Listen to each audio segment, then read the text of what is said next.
Hello, everybody, and welcome to Encounter Roleplay. My name is Will. I'm a D&D sex icon, and I'm back today with another episode for the full cast and crew of Atomic Cthulhu for some 1950s Fallout-inspired role-playing. So let's go around the cast and crew. Let's figure out who we are and who we're playing. Let's start with our keeper of arcane lore for tonight, Grimjack21502. Greg, how you doing? I'm doing well on this Memorial Day. A blessed thank you to all the military service personnel out there that are keeping us safe and have kept us safe in the past. And as we begin to rock out a little bit here in the 1950s, which is the height of the Cold War era, in Atomic Cthulhu, we are going to drill down, we're going to have fun, we are going to kill some people on the screen. I mean, we'll see how that works. Greg may be out for some revenge after last Wednesday when I killed not one but two of his characters, but it's fine. We also have with us today Mythomatic. Myth, how you doing? I'm doing well. I'm still recovering from a wacky subathon this weekend, so I'm a bit in a fog here, but I'm super excited to be back and be playing Marty Reiner. Excuse me while I clip the mic. Marty Reiner while I probably almost die, so I'm super excited. Probably die. We'll probably end up killing him today. We'll see. Most likely, yeah. We also have Kiana with us tonight. Kiana, how you doing? I am doing good. I am super hot. It is so hot outside, but I'm here. I made it. I didn't melt on the way, so I'll count that as a victory. And I'm super excited to get back and playing as Jane Walsh, who had some revelations last episode. Kind of freaked out of it, and now things are gonna happen where people are probably gonna die, so that's great. That's fine. It's gonna be fine, guys. Absolutely. We also have Mike with us tonight. Mike, how you doing, my friend? I'm doing good. I teleworked on Friday, had a 3-day weekend today, concluding that, and I'm teleworking tomorrow. I haven't been in work in 5 days, which is the best amount of time to spend in work, is not being there. And we raised $800 for charity for kids on Saturday, so I'm coming off the high of that. And I'm hopefully, judging by the end of the last episode, I'm going to kill Jules. So it's going to be great. One of us remembers what happened. Shit, I forgot about. Yep, I didn't. Yep. Great stuff. Right. And then last but not least, we have Jules with us tonight. Jules, how you doing? Well, what a fucking down. No, just kidding. I'm doing really good. It's not hot here yet, but I do have a French test tomorrow, so this is my I was a good study kid all day, and now I get to die. That's great. What a reward. Well, if I'm dead, I don't have to take a French test, so everything's gonna work out just great. But I play Ruby Martin, and maybe not for very long. That's fine. I got a character on deck. It'll be okay. Everything will be fine. And Marty's gonna jump in front of whatever happens, right? That's what your weird curse is, right? Yep. Yes. Yep. Counting on you, Marty. He's got it. He's got this. He'll be Everything fine. will be fine. It's fine. How are you?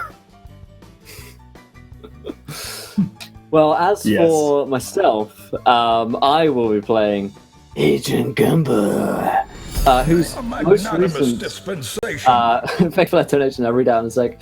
Most recent wild magic surge from Lindy has meant that he can no longer speak his native language, meaning that he can no longer speak American and is forced to have to speak a foreign tongue, English, and he's going to have to deal with that. I don't know if Gumble's going to be able to make that. It's going to be a tough ask for Gumble.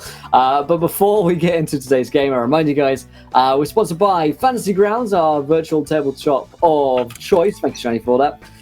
You guys can check out Fantasy Grounds for free. We play a variety of role-playing games upon it. In fact, today we're playing D&D, Call of Cthulhu, and RuneQuest upon it all in one day. So you can check out a bunch of free community titles as well as their licenses over there. Secondly, you can check out waylandgames.co.uk, where you can buy incredible lines of miniatures. They do their own Fallout-inspired miniature line as well for a game just like Atomic Cthulhu, but they also sell Dungeons and Dragons. They sell core starter sets over there, all of the books that you can hope to play in D&D.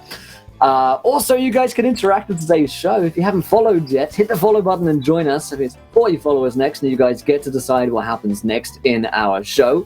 And of course, here is a tweet for you guys. At 20 retweets, we'll have another viewer decision where you guys can screw up the party, mess around, or help us out. Hey, there's a new idea. I think last time you got to name what kind of spirit animal that Mike got. So that could be pretty fun. Also, you can donate to the game as well. Give players nat 1s, nat 20s, wild magic surges, and worse. I'll go read out this donation here in just a second. But before I do that, I will hand over to our... Wow. Uh-oh. My internet continues to die slowly, painfully. Carry on without me. I've got you, brother. We are going to dive back into the 1950s as we dive back into the world of Atomic Cthulhu, and more specifically, the town of Richland, Washington, where when last we saw our investigators, they went hither and yon over the area connecting the Tri-Cities. They went north to the site of George Sturwell's apparent suicide.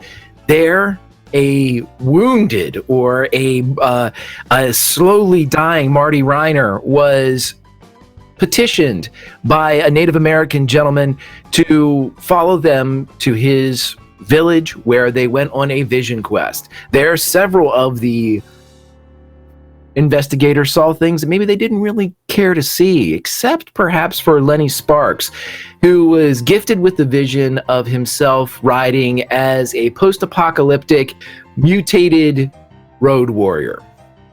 That was a conjunction of both the narrative and wild magic surges that have prompted this type of branch narrative that this channel is known for and famous for and thrives off of. So let's get those retweets in, everybody. But as we ended the last episode, they were able to pull back to the town of Richland, Washington, and as they put together all of the information that they had compiled, they decided to go to the Richland Music Society and investigate that particular arena a bit further.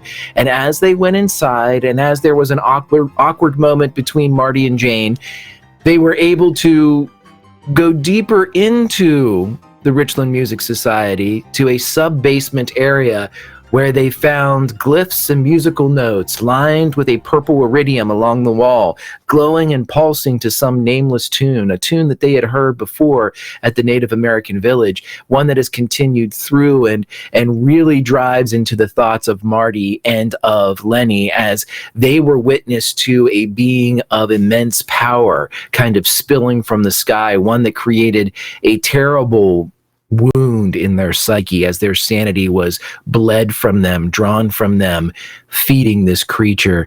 And as we are now underneath the Richland Music Society in this room that is filled with scrolls and paperwork and notes and journal entries, we dive back in as Lenny Sparks has just uncovered a black-bound book with brass fittings that seems eerily similar to something perhaps some French investigators found in the 1700s. But as he was sitting there and as he had identified this as perhaps the greatest find in this room, he heard a voice in his head say, "Kill Ruby Martin." And that is where we will pick up today's episode of Atomic Cthulhu. Do we have some things coming in? I thought so. So Shiny has cheered to give a boss monster for you to use, Greg. And Latu, £54 donations. Not saying Greg should take advantage of this to get revenge on losing some of the most amazing characters I've seen, but 3 nat 1s, 2 wild magic surges, and a cursed item for Will, along with 2 boss monsters for Greg to play with. So I've added my nat 1s. I've rolled my wild magics. And I can tell you, they're pretty good. Someone nearby is accused of assassinating the king. Yep. Okay. And secondly, any alcoholic beverages within 50 yards are now 10 times. The 2 wild magic surges. I didn't get to the last one, but you roboted there a little bit. Yeah, it's in chat too. Yeah, you go. Oh. Okay. Roger that. Okay, let me take a look real quick. Somebody nearby. Any alcoholic beverage within 50 yards are now 10 times as potent. Is anyone carrying any alcoholic beverages? I know that Kiana? Marty isn't. Yeah, Kiana, would you have any alcoholic beverages? You're muted. It's the panic alcohol that I have. Yes. Okay. Mushrooms. Yeah, you had the bottle of beer with the mushroom symbol on it, correct? Okay. Yep. That is 10 times as potent now. 10 times mushroom. I'm sure I'll remember what that means. Alrighty, and what we're going to say too is, because alcohol comes in many forms and fixtures and doesn't have to necessarily be that which you imbibe, anything within 50 yards, including gasoline and vehicles, is now 50 times as potent as it is, or 10 times as potent as it should be within the sphere of 50 yards. So we'll see what that means whenever we make a quick getaway or start up a car or anything like that. And somebody else is accused of 10 times, 50 yards and 10 times. So 3 nat 1s for my use, correct? Yeah, well, they're on my... They're okay. Gumble, 3, but yes. 3 nat 1s for you, okay. And then what was the other ones? I broke up there a bit. The wild magic surges and... Curse I got the item, wild which- magic surge. Okay. First item which I roll now, which is a D25. I rolled a 17 on it. Let me look this up here in a second. Sorry if my internet keeps cutting out. We just had a storm. It's just been a dick the whole day. So, not much I can really do about it. I have the Crystal of Paranoia. That's perfect for Good. Gumble. Yeah, I'll send the long text in chat for you, but you can pretty much decide how this works, Greg. Okay. And that's it. Cursed item, 3 nat 1s. You currently have the Assassination of the King, which we are going to say is, I will move that around for Cthulhu purposes, and 10 times strength of alcohol, including the mushroom. Latu, thank you, brother. Yeah. Plus 2 boss monsters. 2 boss monsters. So I have 3 boss. You motherfuckers are dead. All right, so as we dive back in, as perhaps this area or this sancta sanctorum of the underbelly of the Richland Music Society has caused several anomalies to kind of bleed through, as Gumble himself is feeling a bit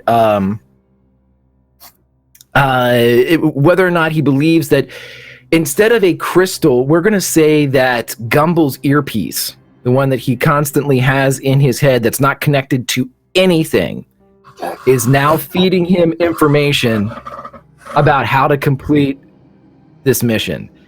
This information that he is being fed is telling him not to trust anything he sees or anything anybody says to him. So I believe that can work well for, and to go with his gut. It's as if Gumble's mentor has come down, cigar chomped in the side, and said, "Gumble, make sure you go with your gut." Yes. And so, From Spider-Man. Hoorah. right, give me some pictures of Spider-Man. I picture Rip Torn from Men in Black. Right. Go out there and I need you to get him, all right? Get those pictures. Here. That goddamn Spider-Man. Flavored lollipop. He was outside my window. I can't. Bitches. Okay, so as we are down and as we drill back in, and as Gumble is hearing this feed kind of finally crackle from this until now dormant earpiece that he's had in his ear, feeding him information that only he knows the direct course of action that needs to be adhered for this particular moment in time. Dive and dodge. As Lenny looks at this black bound book, as he hears "Kill Ruby Martin" in his mind, I am going to need Mike to roll a power check for me, please. Oh, Lord Almighty. Give me 1 second. Apparently, I have 0 power on my sheet, and that's not a possibility. It should be your sanity. Yeah, your original sanity will be your. Yeah, your original sanity would be your power. That can't be right either. It shows my original sanity is 99 on the sheet. Damn you. Hold on. I'll pull it up real quick. I have the character sheet. Lenny.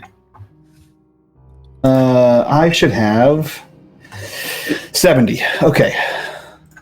Can I fix that? Can I write that in there? 70. Boom. Kapow. Do I double click? Just click it. Click it. Click. Double. God damn it. How do you roll 2 dice in this thing? Was it slash dice? Yes. Die. Or die. Die. 2d10. There we go. 11. I succeed with an extreme success, I believe. Okay. That's 2d10. What you're going to need to roll for me is a d100. Oh, because... God damn it. You're right. Slash die d100. That's how numbers work. Oh, a 73. I am going to spend 3 luck. Okay. What is Lenny currently armed with? Like, what does he have on his person that could be considered nothing? He's nothing on his person could be a weapon. I'm sure he has like a small set of like tools because he's an engineer, and he did use some tools to look at the bike. And I'm sure the bike has like a saddle on it that has tools on it. But on his person, probably like a small pocket book of tools. Okay, so what ends up happening here is without any type of explanation that can be given from Lenny, or can be provided by Lenny, or can be given by anybody else that's witnessing this, Lenny produces what's called a knuckle knife from the back of the small of his back. He produces it. It is a spiked gauntlet that has brass knuckles on the bottom of it with maybe inch and a half jagged spikes coming off of each raised finger slip, and the blade itself is a good 8, maybe 9 inches long. As he pulls it out and brandishes this weapon that Lenny himself has not seen until this point, and he turns around and faces squarely Ruby Martin, and after a moment you see him shake his head a bit, Ruby, as Lenny, you come back to, as you're able to force down this power that threatened to take over you. Did anyone else hear that? No, Lenny, what's in your hand there, friend? And he looks down at his hand and then like unclenches and sort of the knuckles slide off and you can hear it like clatter to the ground. Because Lenny has seen one of those before because it's in the time of the Great War. So he would have been drafted and seen those in combat. And he drops it, kind of not knowing where it came from, and just sort of looks around. That's not mine. Well, I mean, ownership is such a strange thing. You did pull that out the back of your pants, my friend. I didn't put it there to begin with. Maybe in the Indians' tent? I've never seen that before. Well, I mean, I've seen them before, but I've never seen that one before. It's not mine. Gumble, you been sticking knife in Lenny's pants? You got one of my knives. Is this yours, Gumble? Denied it as well. Denied as well as I fought. No, that one's not mine. Just thank God. Check later. Might find it. No, but I mean, there is a pressing issue how you had a knife in your pants and didn't know. That's cold metal on your butt there, Lenny. How you not know how that get there? I carried it. You think I feel it on a motorcycle? At all times. I don't know what to say. It's not mine. I would have used it in the dream, right? I used nothing. I picked up a sign. I don't know. You are an idiot sometimes. Maybe you've just been hiding it there and forgot. Sometimes I forget about things, like communism, and then I remember. Well, yeah, Agent Gumble, none of what you said is incorrect. Copy that. Lenny, this what were you going to do with that knife, and what did you say you just heard? Greg, I did hear that, right? I do remember hearing that. You heard, very distinctly a voice saying, Okay. Kill Ruby Martin. And I'd like you to roll an intelligence or an idea check for me real quick, too. Success. You've seen this knife before. You've seen this before in your vision where you are astride the Indian motorcycle that has been Mad Maxed out with spikes and human flesh kind of revered across the front of it. That was one of the weapons that future Lenny carried at his hip. He looks kind of ashamed towards Ruby and answers her question. I was told to kill you. Oh, well, if you don't mind, Lenny, I'm a scooch on over away from you just a little bit. If you're just not offended, that does not cause any offense to you. I prefer not to die. Yes, I would prefer not to die. Wait, who gave you this order? I don't actually want to kill you. This doesn't make any sense to me, but neither does a knife appearing in my back. Is that why you pulled that knife out, Lenny? You pulled that knife out to kill me? I think so. The moment I picked up this book, I heard a voice that told me to kill you, and then I had a knife.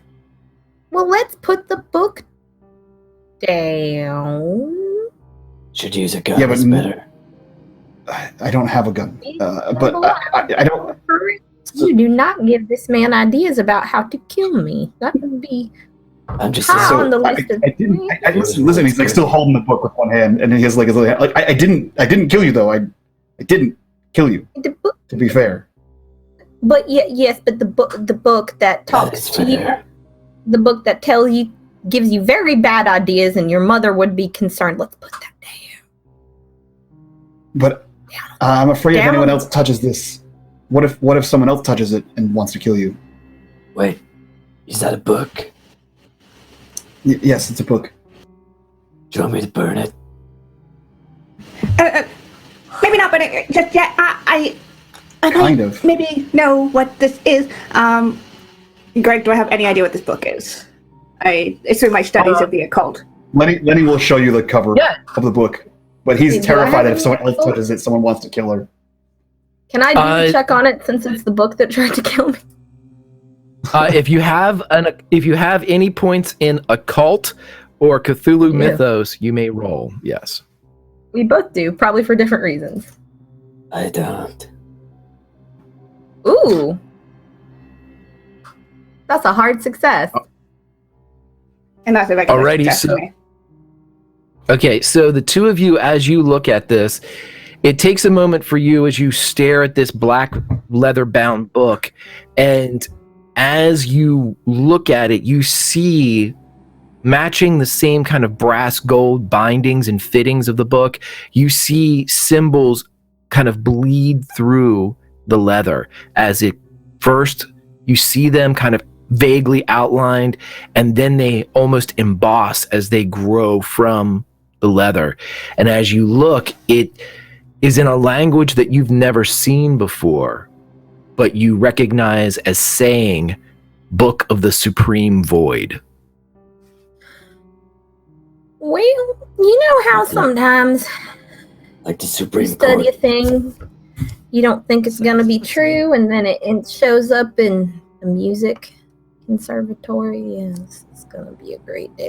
What was that, Agent Gumble? Did you say Supreme Court? That's right. Well, this is one of those cases where you are actually quite wrong. But it says Supreme Void. I said like the Supreme Court. Where are you going with this, friend? I don't know. Uh-huh. But we should probably get someone clever to look at it Jane, you want to open the book and take a look at it? Or do you want me? I don't really want to touch the book that wants to kill me, but honestly, dear, I think I could take you. So I'm pretty comfortable with you looking at it. Listen, I'm gonna make a suggestion because I'm afraid someone's gonna touch this and someone's gonna kill someone else. How about I hold it and turn the pages and you can read it? What was that, Marty? You're mumbling, dear. You want me to read it? I mean, we could both read it. I haven't seen a book like this before, and I'm super interested in seeing what it said. It's just you don't get many of these kind of books in the library back at home base. So if and she's already pulling out a notebook. Sunshine, either or people. I don't think I want to touch the book if I'm gonna kill anyone or want to kill anyone. You know, I don't want anyone to touch it either. Yeah, I want to read a book. I don't want to hurt anyone. Yeah, so I'll open the first, I open the cover page and I hold it out to them to read, and I swipe the first page over. I'm like, go ahead, just don't touch anything. All right. Well, you let us know that voice starts talking to you again. We'll get you some Thorazine. Who is leaning forward to take a look at the presented Book of the Supreme Void as being held by one Lenny Sparks? Me. I am. Not Ruby. Ruby's gonna let Jane do it. Okay, Jane, as you lean forward, I would like you to make a sanity check. Yeah, cool, great. All right. Nope, fuck me. Perfect. What a good one. Oh my. Fuck me. Cool. Okay, so for 5 sanity loss, as you look at this, as Lenny kind of presents this to you, opens it up and holds it for you, as would be evident in a religious ceremony where an acolyte would hold a tome open for a priest or priestess. And as it holds there, much like it did when you were concentrating on the cover, the pages appear blank at first. And as you concentrate more, instead of rising through the parchment, they almost swirl into existence. But instead of stopping on the page, they swirl beyond it, and they continue until they seem to actually be going into your eyes as you watch. Now, no one else sees any of this, but Jane, you experience as these words do not stop at the page and continue and burn themselves into your brain. And the words that you now have burned into your brain are, kill Ruby Martin. Though, I had a migraine like that once. Make a power check for me, Jane. Great! This is Jane's strength. I've got my shotgun. Actually, I'm gonna use my crit. Okay. I'm using it. So, right. So what we're gonna say is, this is also, as a prior wild magic surge, Jane has rejected the belief of all magic, that everything should be scientifically proven or could be scientifically proven, regardless of the extremes with which it's presented, or the fantastical approach with you are gifted the knowledge of said magic. So as you see this swirl and go into your mind, the analytics that are part of Jane fight against what's occurring enough to push back this terror, push back this control, as this trap that is inherent in the Book of the Supreme Void, while it does go off, it doesn't capture its prey, as Jane's mind is too strong at this point. And as it goes down, you can tell that if you continue to read this book, you may learn many things, but they are in direct contrast to what you believe as a scientist. Because the first thing that you read and the first thing that is presented to you as a possibility seems to be a spell and a ritual that, if completed, could do something that no scientific procedure or experiment could, because the title of this is Resurrection. Okay, so as this happens, Jane takes a couple of steps back, and she puts her takes off glasses and rubs her eyes a bit. I'm okay. And she kind of just a little bit stunned. It's a nat 20 for Jules from Lauren as well. Oh, sorry, not Lauren. My bad. This is possible. It said something about a spell, but spells don't really work that way. Spells that magic is just unexplained science. But it's apparently a spell book. Well, Jane, let's think this through. Question 1: did this book also ask you to kill me?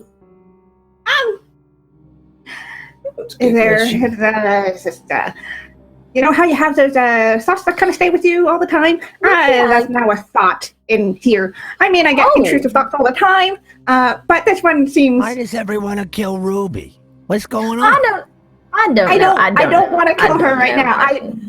I really don't want to kill her. It's just, there's, that intrusive thought. Oh, we killed Ruby now. That phrasing right now is a very... that implies that there was a not now in which you did want to kill me. You don't have a knife in your butt pants, do you? In the butt of your pants, no knives. You want to check? She's wearing a dress. She's wearing a dress. So you got a knife hidden in your panties, Jane? Just pat yourself down back there. Let me know, because I got to be ready for anything. Jane will do it. No, the only thing that you're carrying, Jane, is a bottle of 3,000 proof beer. Beer. Oh, yeah. She kind of takes it. No. Okay, that is really, honestly, we're making progress if you don't also have strange hidden weapons in your butt. So, also, again, something Agent Gumble neither surprises me, and I completely believe you are entirely accurate in that account. In case anyone tries to attack my butt.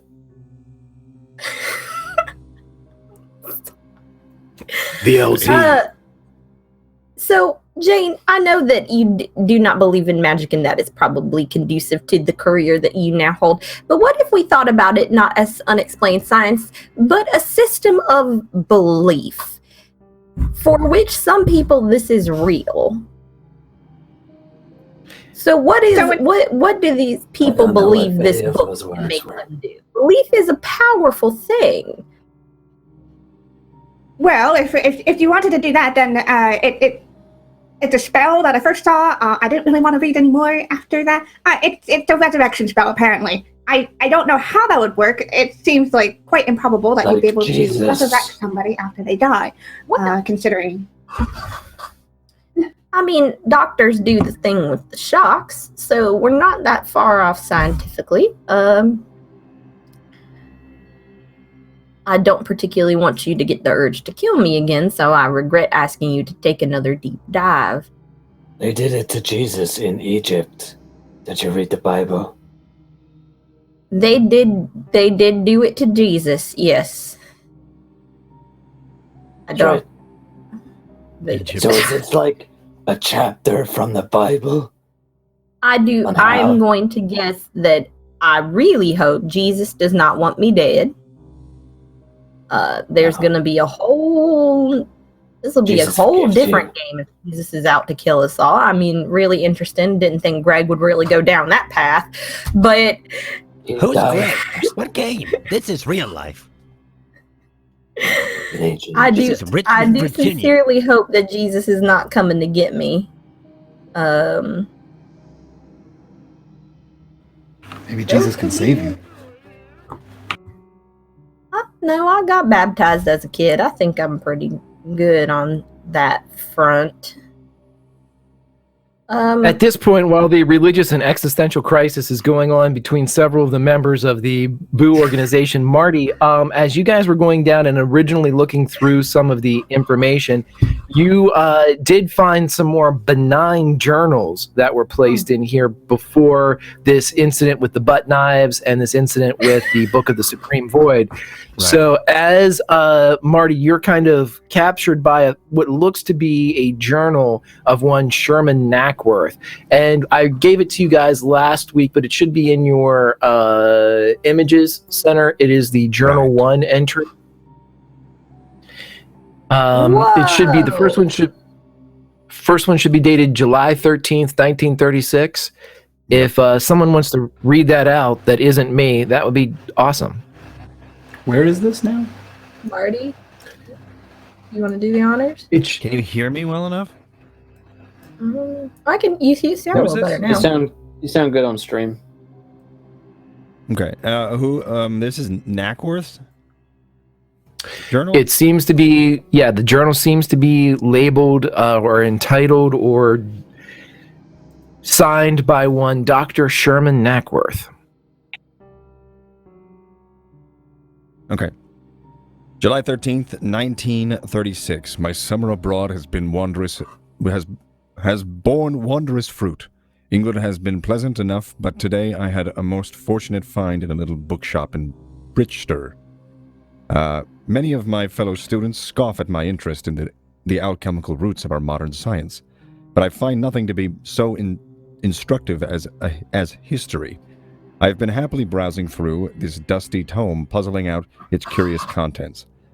Much of it is preposterous, though intriguing. The scientist is sound enough for the era, and I can almost believe some of the prophecies are the real McCoy. July 16th, 1936.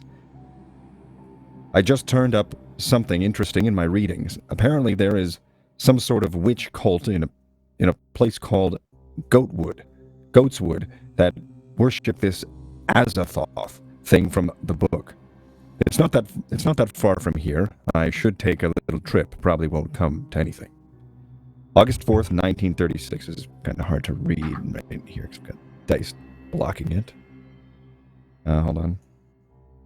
I can grab it if you need to. It's okay. Oh wait, I can see it now. August 4th, 1936. When it goes to sleep during the day, I am in a control again, and the visions start to fade. I fancy myself to be fairly intelligent, but I just can't make sense of it all.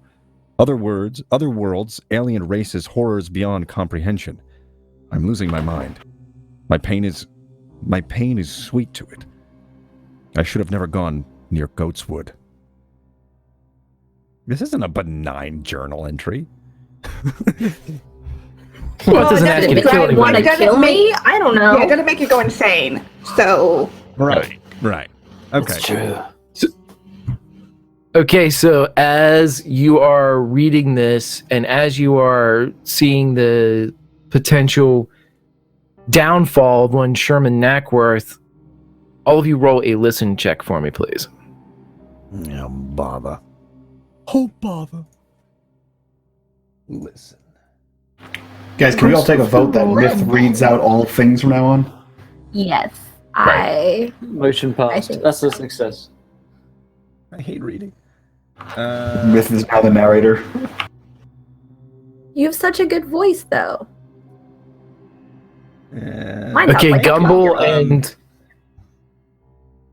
Ruby. No, crap, I was looking at the wrong one. Damn it. Yeah. there we go. Gumble, Walsh, and I'm assuming Marty. As you guys are sitting there, and Marty, as you kind of finish that last sentence, I should never have gone to Goatswood. The three of you hear the sounds of a flute playing just at the top of the stairs.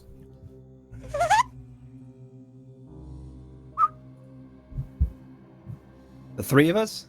Or not me? The three of you. The three that succeeded in the listen check, you can hear the sound of the flute. It seems to be playing the same tune that you heard at the Native American village and that led you down here.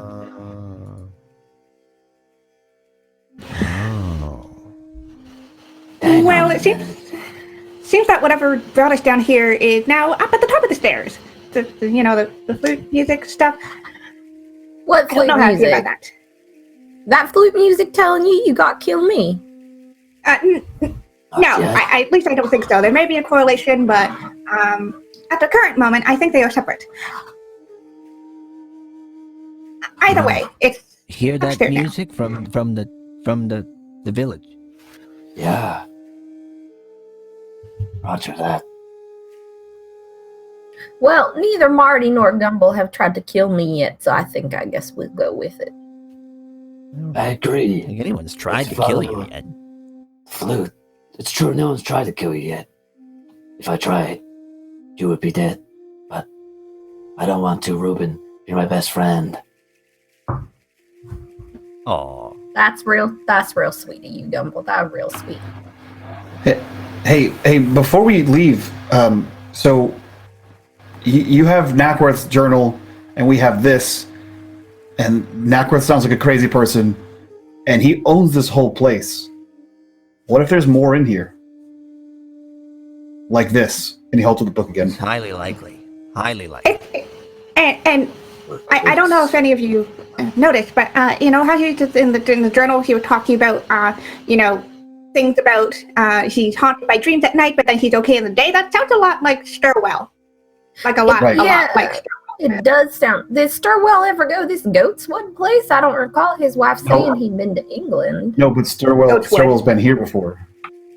That is true. He was part of the music society. Perhaps that is how. So it's the English behind this again. Evil book, evil doctor, bad music. And he looks to Gumble. Sounds like England to me. What if we take another look around, and then we go talk to the other members of the quartet? They were like a barbershop quartet, right, Greg? This thing is, yeah. Do me a favor, everybody, and on our wonderful Fantasy Grounds map, please show me where you all are in relation to the downstairs area at this time, since you're all bundled around the stairs, and that's not where you are. I don't know how to. Greg? I don't have a map, Greg. Go ahead and look. Go ahead and look in your. Go into the images and maps, and you will see the auditorium private room that was given to you before. Your character should still be there. Perfect. When you see them, spin them and show. Whoa! Yeah, Greg, you can play right-click share it for me. How do I get it to zoom out? That's the hard part. Oh. Doesn't look like you I can. see. I can zoom in. I can't yeah, really sure. zoom out that much. Yeah. This map stretch is the actually all of it. Yeah, it's just the size of the image. It just is that big. Oh, okay. Yeah, It's a small little place. It's a small little place. So I top of the believe stairs, to go downstairs, No, yes. that's not me. I can't. How do I? Oh, We're shit. downstairs Sorry. right Pull now. those. My bad, guys. Pull those back over from the top. Oh, did you delete us? Yeah, I did. I was trying to help Mike out, and I ended up deleting everybody because of my... There we go. God damn it, Mike. Okay. That's Okay, probably so right. what? I was standing... Lord, if Yeah, I I'll drag you remember. down. Oh, okay. That was me. Now, there's two of me. Okay. There you go. Yeah, I was standing here where I picked up the book, so I'll be right here, so everyone can see I where I'm think at. I was standing probably... Yeah, it was probably more like this. So I backed away from you a little bit. Oh, Mike's Okay. on the- Yeah, so Lenny is holding up the book and says, "What if we take another look around, and then we talk to the other members of the quartet? There should be at least 3. I think Nackworth filled in for Rockwell. What is this For image? Stirwell? Stirwell. As that's what I you meant to say. guys Norman look- Rockwell. Yeah, as you guys look up the top of the stairs, you see a gentleman coming down the stairs playing a flute out to the side in the same melody that you have seen before.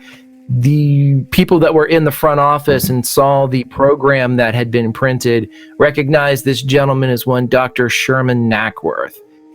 And as he comes down, you see him play a tune which seems to finish as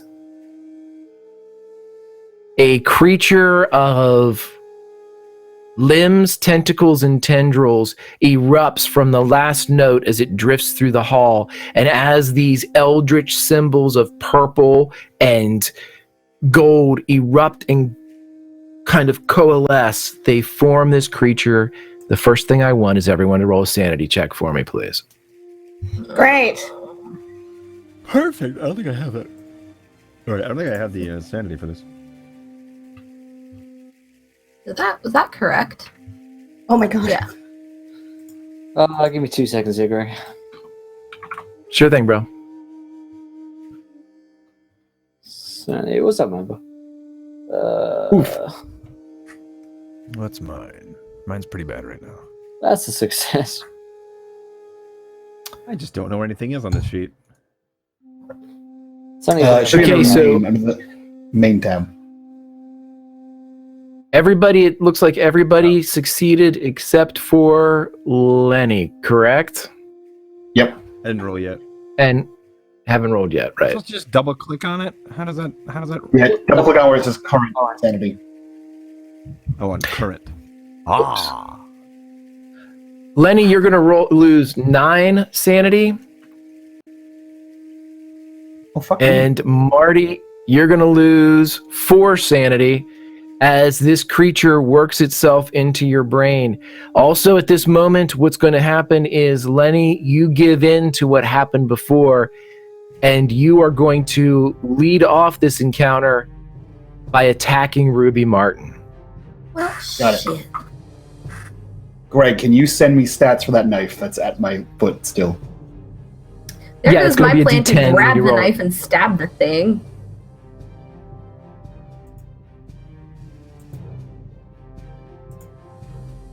So just go ahead and roll. Yeah, roll fighting brawl for me, and then I'll let you know. And for being a virtual tabletop of choice, I have no idea what I'm doing here. What are you trying to do, Myth? So fighting brawl at 31. I Fail. just edit my sheet. Okay, so that was a fail. So, Ruby, you see him coming as you kind of kept an eye on Lenny the entire time since he pulled this knife and tried to fight it off. But as soon as this other creature appears, you still keep being a very wary of the entire situation. You are able to pull back as this knife crosses in front of you, and you see a completely distant look on Lenny's face as he seems to be ensorcelled in some way. It is the end of your turn, Lenny. Roll me a power check. Please don't fail. Yes. Ka-chow. Fuck yes. Yay! Okay. Nice. So, Ruby, you see him swing, and as soon as he swings, you see him shake his head and fight it off again, and you see his eyes and focus return to you. A look that you've known to be Lenny returning to his eyes. Because I like doing this, and because there's another system that does this, Lenny, since you acted first, I would like to give you the initiative order to now bequeath it to either a monster or one of your companions. I really like that mechanic.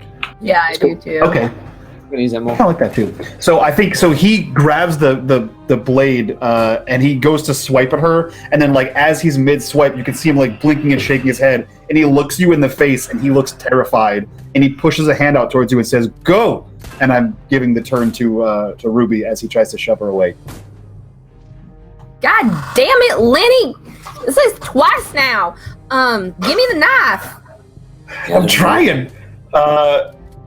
Can I give her the knife? Can like a free action? Can I take the knife and try to like stab at the tentacle thing? I'm gonna rule, because you guys were in melee, that you are in melee. And as he succeeded in his power check, if you ask for the knife, if he allows you to take it, you can take it. No. Nailed it. Hi guys, this is my boyfriend. Cool. Yeah. He looks to you and he goes to shove you. And if you reach out for the knife, he just puts the other hand out. So you can slide it off his knuckles. Okay, Ruby's gonna grab it. And what's the situation look like with Marty and the tentacle monster?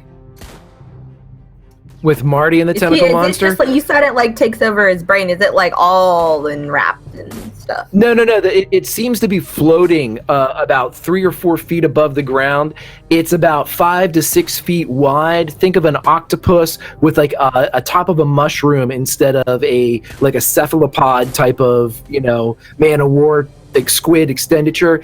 It's just like a cap with all of these tentacles coming out, and it has almost a smoky quality to it, where I know this image it very appears well. that, yeah, it appears that while it's a being of flesh, it also has a bit of like a gaseous nature to it. And it's right beside Marty. What's the most fleshy looking of? Like, if I punched it in its mushroom cap with the spiky hunt, that thing. That was a softball I threw to you too, by the way. Yeah, that one. I gave you the mushroom cap softball today. Here. Yeah, there it is. So yes, you can punch its mushroom cap with the spiked glove or Fleshy stab it mushroom with. cap. That's what I'm gonna do, and I would like to use my natural 20 to do it. Okay, so what I'd like you to out do. the thing that's hurting Marty, and I'm also gonna get away from Lenny. Like, I'm gonna kind of walk over and try to punch it away. Try to like spiky punch the shit out of this thing. Okay, so you're trying to impose yourself in between this creature and Marty. Yeah, regardless and, of what you're doing, you're trying to. Yeah, and you ever punch a balloon before it goes flying? That's sort of what she thinks is gonna happen. Okay, do me a favor and roll a d10. Okay. So it's what? slash die 1d10. Yep. Do that right. Is there any spaces in there? You can even grab the die down there. Yeah, 4. Okay. So 4. As you roll a 4, we double that to an 8. As you bring this knife that was gifted to you by Lenny across, and you kind of swipe at the top of this creature, and it opens a membrane that's very similar to a sponge as it kind of separates, and there are cells within it that are packed with air and other liquids as they begin to ooze and drip to the floor. If it hurt the creature, it doesn't make a sound or any indication that there was pain, but the wound itself stays there. And as you swipe with this blade, you notice that these blue runes begin to pop out along the blade as they kind of spin lazily in a counterclockwise motion. What? Blue? Yeah, there's... Okay. I don't think I really have much... Cthulhu. Alright, okay. I think that Ruby... I mean, there's not much left I can do on this turn, right? Like, I've done an action, I've done a move. I'm in You D&D can now mode. gift... Is there anything? Yeah. I think she's gonna make it Marty's turn, because she just tried to punch this thing away from him. There's a guy on the stairs?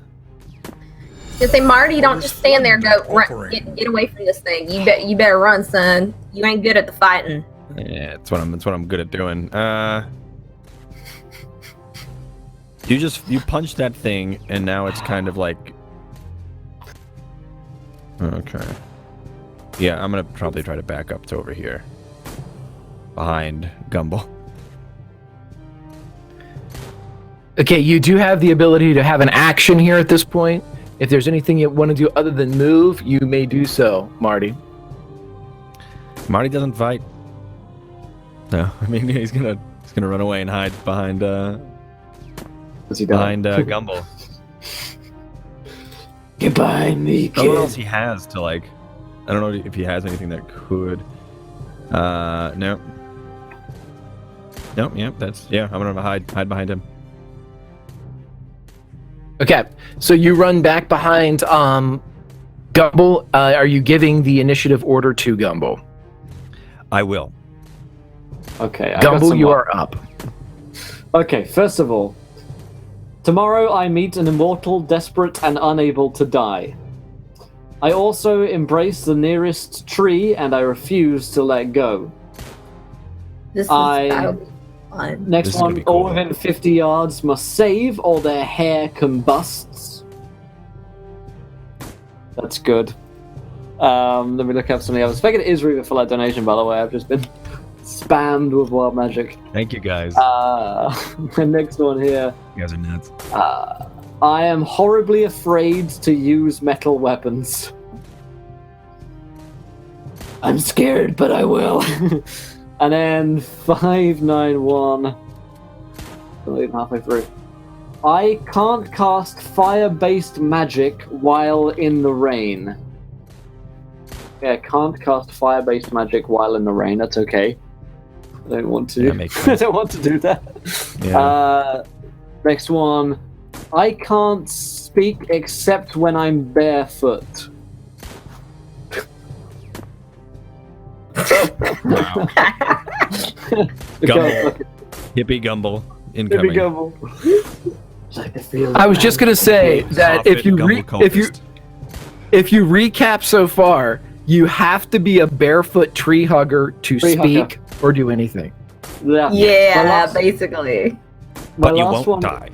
is that I trust the caster implicitly until the caster next speaks. So maybe I trust Marty if he's just come and hug me. Maybe I trust this dude who's just summoned Or the guy fucking... with the Yeah, he's like, that yeah, guy he's with the got flute. You trust him completely Flute until he boy. says anything. Or the book that keeps telling us to kill Ruby. Whatever the caster is here, yeah. Yeah. What did I do to you, Greg? What did Ruby do? What did Or do she you want to roll do? on that one, Greg? She did the most damage so far before you walked into this room. It's true. She kicked ass, so I mean, that was the So we pre-round. have Who's the caster in this case, Greg? If you want? Who do I trust? I would like you to make a power check for me. bet you would. I would. It's yeah. success. Okay, so as the notes of the flute are still kind of lingering in the air, several of the notes, or if you could see such things, bleed into past the non-earpiece occupied ear of Agent Gumble, and the whisper comes in, very reminiscent to your former mentor Jameson, as he says, "Kill Ruby Martin." And as that comes in, the shotgun in your hand cocks as you place it against the back of the head of Reuben Martin, and it is only moments before you pull the trigger that you realize that wasn't your old mentor. Somebody has breached your comms. My God, comms breached. I repeat. Yeah, comms are breached. Gumble, don't shoot me. Shoot thing. I think you're aiming. You can't shoot through me. Get around me. Shoot the tentacle thing in the mushroom cap. Yes, man. Shoot Hoorah. around her. And I'm Can't gonna- shoot under her. Gotta shoot And I through move her. here, and I'm gonna shoot. Now, I'd like you to make another power check, as we don't have any trees. We don't have any trees near us, but there is something that looks a lot like an upside down tree. Oh fuck! I'm critting that one. I'm spending a crit on that one. I'm not doing that. Okay, so for a moment, as you think about killing Reuben Martin, you pull the gun down, and then you have this lust to go and hug the mushroom cap tentacle creature, and you're able to shiver it back down into those ice cold nethers that you have cultivated as Agent Gumble over these years. Gumble, Sex is a distraction. I can't. Celibatism. And I'm gonna fire at the creature instead. Not Okay, what I roll- expected. This is why I'm celibate. Roll. Oh, 94 out of 75. Okay, so as you were able to kind of like force your way through all of this, the shotgun blast goes wide as many of the people, including especially Ruby, your hearing just starts to wah as this explosion goes off right beside your head in this Turns confined into a T-Rex. area. Do I get a second Yes, shot with the shotgun or during battle works? God damn it, Gumble. What's your skill with a shotgun? 75. I will allow you to get another shot off on this. Why not? All right. Oh, fuck me. All right, let's spend some luck to do that. This is time to spend luck. Because, yeah, my luck is 60, so I'm going to spend 13 luck to do that. Okay. So again, this barrage of the false comms and the images of his mentor and this lust for an upside down tree are kind of playing with the already stretched mind of Agent Gumble as the first shot goes wide, and then you spin and you're able to cock the shotgun and fire again. 9 points of damage. It's like the Black Ops 1, the numbers Mason sequence is going in Gumble's head right now, and he's like, I don't know what to... And then shoots for America. Right. And for the Stars and Stripes on this Memorial Day, the shot rings true as Buck bleeds into this creature that is upside down, and bits of this spongy mass kind of fleck off into the far wall, some of them evaporating into cloud before they get close to the actual structure, nothing really hitting the floor. Yeah, Max Payne style roller, exactly. So Gumble is fighting a battle in the here and now and in the upstairs as he is spinning and reeling with multiple threads of input and information. Gumble, who would you like to give your initiative to? Lenny hasn't... No, Lenny did go. Jane. Cool. Greg, is there anything that could be used as a weapon close to me? Anything? I could toss her a pistol or something. I mean, like, I have a pistol. As long as wait, before you do, make sure she's not gonna try to kill me with it. Yeah, it's probably too much for me to get her a pistol because I've just shot twice, but I do have one on me that you could pull out of me. Okay, to the passing of the initiative. You pull it out of his butt. That's where he keeps it to protect his butt. It's right back here, Wash. Right back there. That's great. It's in my butt pants. It's tucked in there. It's in my butt pants. It's in the LZ. Enter the LZ. I'm giving you permission to land in the LZ. Shane doesn't know how to shoot a gun. That's the problem. So It pulled the trigger. Secure the package. I have no idea how to. Secure the package. Don't touch or smell the tip. Oh my god. Why? Actually do. Is there anything melee-esque that I could smash this thing with? Yeah, absolutely. There are books around. There's a chair that you can pick up. Ooh, Yep. WWE that shit. Yeah, I'm gonna pick up the chair. Sure. Cool. Okay, I will allow you to roll a either a strength or a unarmed, just bare knuckle fighting Cool. roll, whichever you'd like. Yeah, no. Okay, well, you come forward with this wooden chair and you bring it down, and the creature kind of just slides around it a bit as the chair hits the ground and breaks off. You still have like the back of the rest and two legs of the chair, but the seat and the forward legs have smashed off with the impact as you kind of turn back around wielding your chair. Who would you like to pass off initiative to, as it has to be either the flute player or the monster?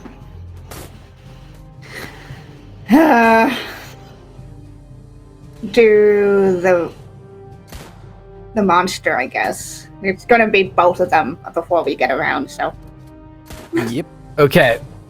So, as the monster comes in, it turns towards Ruby and the tentacles swipe out, and as they move, they kind of breach, almost like a wave, as this gaseous part of it splits and spreads for a second, and for a moment you do see a beak like an octopus, like some type of cephalopod as it has this beak beneath it, and it is going to. It's going to fail with its attack as it comes in. Aha. Wait, that was the wrong one. Hold on, excuse me. That was the. No.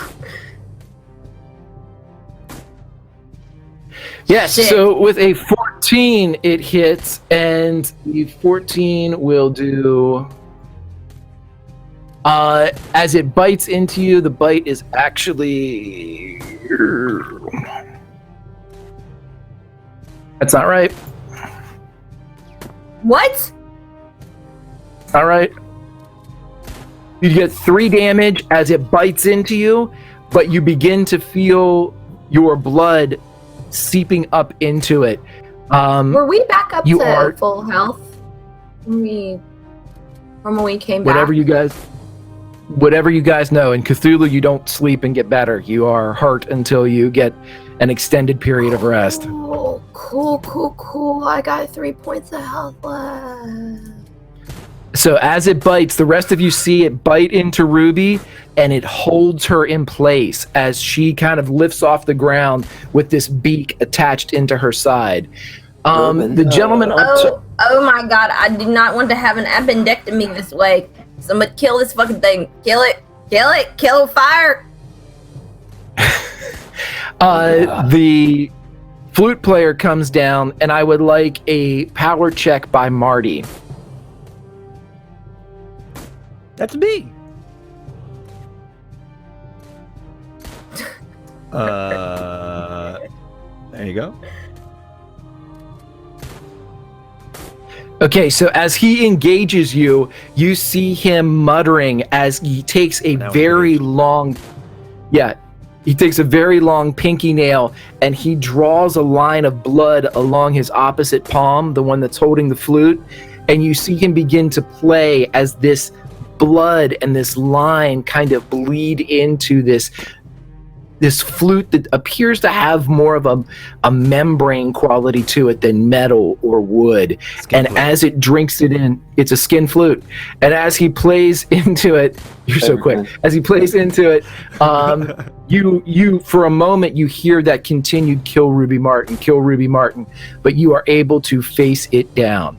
And as he is done now, I am going to give the initiative back to myself. As he continues to play the flute, and he is going to throw it this time at Lenny. Lenny, I need a power check from you. Thank God I took that knife from you. So now I'm getting messages saying kill Ruby. Yeah, but you were able to fight him down. Extreme success. Okay. So again, you're able to feel that come through your mind, Lenny, and you've steeled yourself to this inclination or this command or this influence that's kind of trying to push itself in on you, and you shake your head and you're able to focus again on the task at hand. And I will bequeath the initiative back to the monster as the monster begins to press down again onto Ruby Martin. Make a strength check for me, Ruby. Cool. Not really her best. Please. You know what? I'm gonna spend 1 luck. An excellent idea. As you are able to fight, and you see Ruby as she pulls the beak off and is able to pull herself out of this vice maw, as the creature's arm whips out and goes for Jane. Motherfucker! It's like gushing blood out her side. That is not 13, that is 7. So for 7 damage to Jane, this big tendril smacks her across the face as... Damn. How's Jane doing? I've got 5 hit points left, so that took me down Nice. less than half Still of doing my HP. Yeah. But after getting hit, are we gonna have a side story where Jane decides she likes BDSM more than magic? And tentacles. Well, There we go, fan fiction, everybody. Okay, so as the We'll creature see. Somebody make that smashes, happen, please. as the creature smashes into Jane and just knocks her. In fact, roll a dex check for me because this was a tremendous hit to take. Yeah, it knocks Jane to the ground as she slides back, and I'm even going to roll to see exactly how far it hit you. Yeah, it knocks you back almost into Gumble as you slide back on the floor, dazed, confused, out of it a bit, as this was a concussive blast that just nailed you. But I will give you initiative, and you can take it from there. Me? Kill it. Yep. Kill it. Kill it. I'm gonna Ruby's just, throw like, my killing bottle fire. of 300 proof alcohol at it. And then light it on fire. I have a I don't lighter. have any fire, but I think so. I mean, it's So, 300 got a proof. lighter. It's gonna be probably very, I don't know, alcoholic and probably burn. A lot of proof. so I'm gonna Like- toss it at it. Yeah. Okay, so the 300 proof bottle of beer, the mushroom beer, goes flying at it. Make a throw roll for me. What do I have? I'm gonna crit it. Say mushroom barley wine. Or a mushroom lambic. Yeah. Ooh, actually, I drink that. I drink the mushroom lambic. What does that say about me? Yeah, so I'm You're a critting hipster. it as I toss this bottle at Okay. it from the ground. So as you crit this throw from the ground, you pull forth the mushroom bottle of beer and just chuck it from your back with a perfect precision. It smashes across perhaps the only hard substance on this creature, which was the beak that currently is still covered in the blood of Ruby Martin. And as it splatters for the first time, you actually see a reaction from this creature as it seems to kind of cough a bit. And as it coughs, the gas around it kind of disperses and floats before it coalesces again around it. Who would you like to give your initiative to? It seems to be drenched in this. Who can set things on fire? I've got a lighter. Ruby smokes. We established this episode 1. Or her. That's true. I would like to shoot Okay, people. Ruby, set it on fire, please. Get it, Ruben. Ruby's gonna sacrifice her favorite lighter, and she's just gonna light it, and she's close enough that it'll hit, right? She's just gonna Gotta be a Zippo, right? Zippo. She's gonna the little flippy lid. She's going. She knows where Jane's Right, and going with this. Right, need what to we roll? need to do with... Yeah, this is going to be a fighting brawl. This is not because you can't hit the creature, but it's moving. So you're going to have to make contact with a lit flame without it going out. Oh, okay. Hold on. My fighting brawl, I didn't get my character sheet's weird. So hold on. Let me check what my original one is from our thing. Okay, so my original fighting brawl. Do you want to just roll a D100? There you go. Please. No. Okay, so as you come through, you connect with your lighter, but you realize that in your quick movements to get in there and in your wounded condition, the windshield of the Zippo bled the other way and it went out. And you hit it with the lighter, but the flame was not illuminated at the time, and so it did not catch. Who would you like? Ruby's gonna pass her turn to. I feel like there's enough booze. There's enough there that a gunshot would do it. So Ruby's gonna pass her turn to Gumble and be like, "Light it on fire, kill it with fire." I'm going to also allow you to move if you would like to, since you are right beside the creature. She's gonna scramble back, kind of back here, kind of a little. She's gonna scramble back away from it. She's still on the floor and bleeding out her side with a little bit of spleen. All right. Gotcha. So you are Gumble. up there, Gumble. Yep. Yeah. I also figured out who could this be gives crits to both Kiana and Jules. However, Gumble is going to take one look at this guy again. Burn in England, you motherfucker. And that is a 23 for Oh, baby, 11 points of damage on the shotgun, the first shot. Okay, so with 11 points of damage with the first shot to this creature, I am going to have Kiana roll me a d20 as 300 proof of mushroom beer has been ignited by the red hot shotgun blasts of. Okay, so for 6, the creature explodes, burning this white hot bluish flame erupting all over it as it begins to try to use some of its tentacles to put out this engulfing flame that is creeping all over it. Droplets are hitting the floor, and at first when you think it's just maybe excess or some leftover beer, you realize that it's portions of this spongy living organism burning and kind of sloughing off as it hits the ground and splatters, still burning. It is still floating, but it looks real bad, Gumble. Well, here's for round 2. Tell Queenie I say hi. And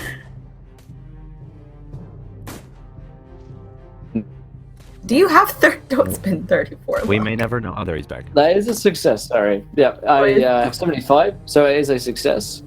And that is 7 points of damage on the second shot.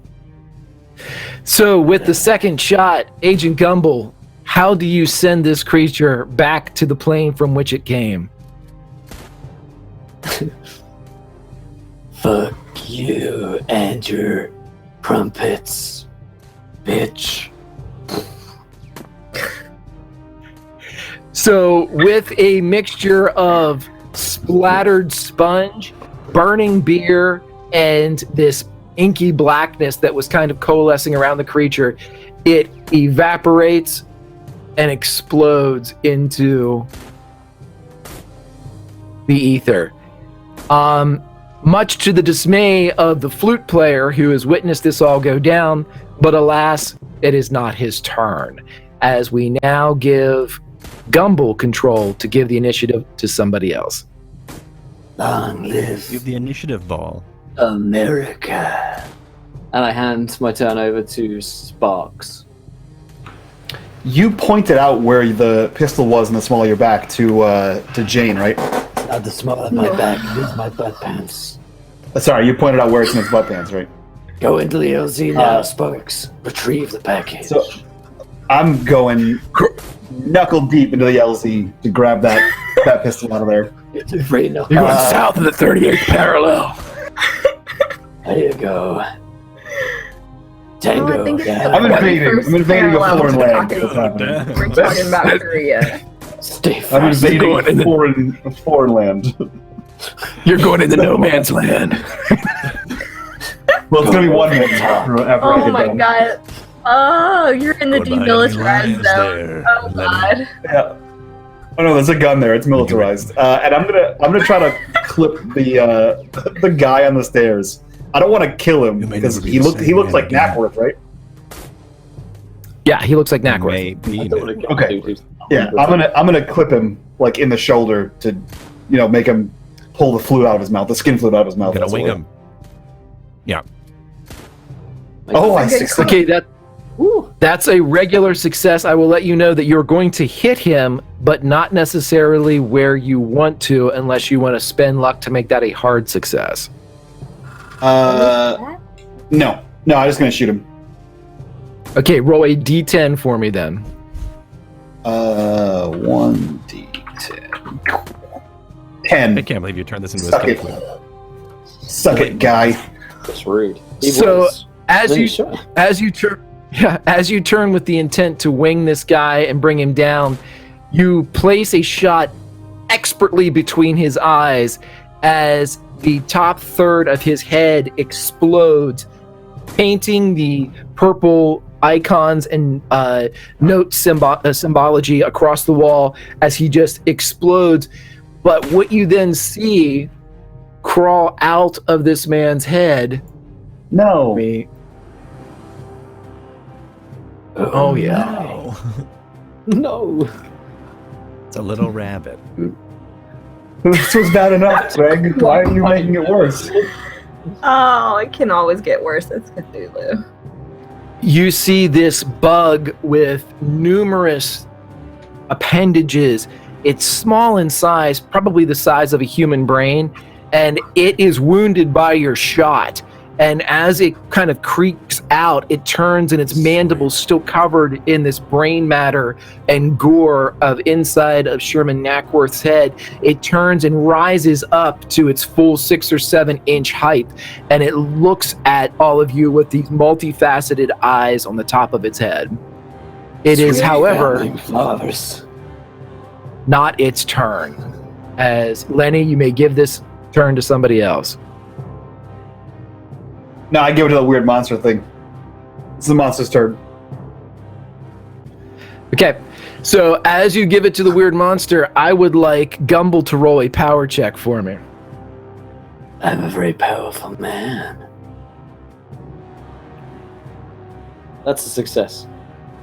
Okay, so you're able to force down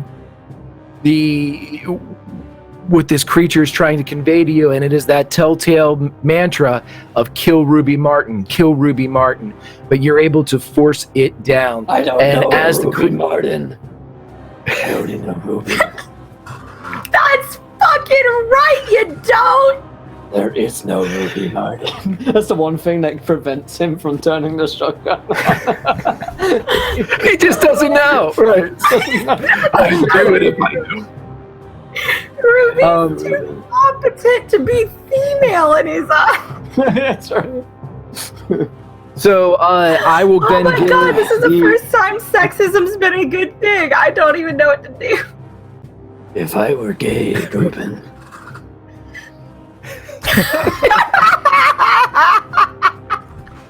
So, just to be clear, this season, Will wishes you were a man. Yes. Yeah. Yes. Yeah. No, I don't think it's a wish. I think Will thinks I'm a man and is A-okay with it. That's right. So as this creature cannot do anything else, and as it is currently riding the skull of Sherman Nackworth to the ground as the body collapses, it will give its turn to Marty. Marty ain't gonna fucking kill that bug. God. Marty's so dead. How would Marty react when he sees a bug? He is a I mean, scientist. like, I've already been like, this kind of thing. I've been affected in my dreams with a bug like this before. True. And also, you're probably allergic to it. I'm also allergic to it. I have 6 sanity left or something crazy. Oh no, 39. I kind of just want to study it now. Whoops, I'm moving it Nackworth. Why do you pass the initiative to me? I'm gonna. Oh boy. I don't even know. It's how big is it? It's like the size of like a loaf of bread. Like Half a a loaf of pregnant. bread. Yeah, it's like it's 6 or 7 inches in full. Right. Whole it's grain it's or- brain. so- It's okay. We took a white loaf here. Brain Brown. size. Yeah, so maybe like a 7 grain, Raisin brain? Yeah. something like that. Yeah. Did you say raisin brain? Well done. Well done. I approve. Nailed it. That is good. Thank you. I will. I have no idea. I'd like to just pass my initiative somewhere because I just don't know what I'm gonna do with this. Who hasn't gone? You can attempt. Yeah, I was gonna say you can attempt to run past it. It doesn't seem like it's that quick. You can try to step on it. You can back up, and of course you can just you can hand your initiative off. Totally up to you. Can he actually try to study it? Stunned. Yeah, I'm gonna try to be stunned because I think I'm not gonna try to. I'm gonna be stunned because I'm like this conflict of do I study it or am I scared of it? I'm very interested both in subconsciously I'm terrified of it, but I want to study it because I am a biologist and wildlife expert, or at least try to be. So I think Okay. I'm just kind of stunned at the beauty of this thing. Both, I guess like alien in nature as well as just kind of terrified. So I'm just gonna be stunned as I like try to piece everything together with this thing. Gotcha. Let's do this, Myth. Let's have you roll an intelligence check, and depending upon the success or failure, or the how successful you are, perhaps I will give you some information on this creature in private, since you do have a connection to these creatures. Yeah.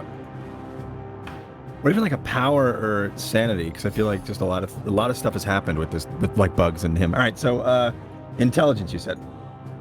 Yep, just to see what you can kind of glean from this. 25. Ooh, that's a very good one. Latu is going to give Kiana a wild magic surge. Thank you. Okay, and we shall say that Marty. Let's see, Kiana, Jane has not gone yet this round, has she?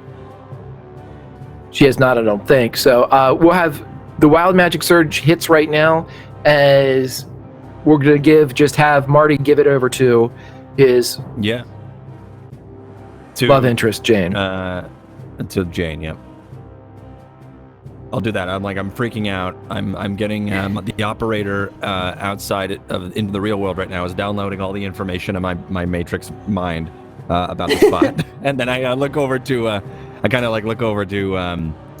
Jane, and I guess that's like when the narrative turns over to her turn.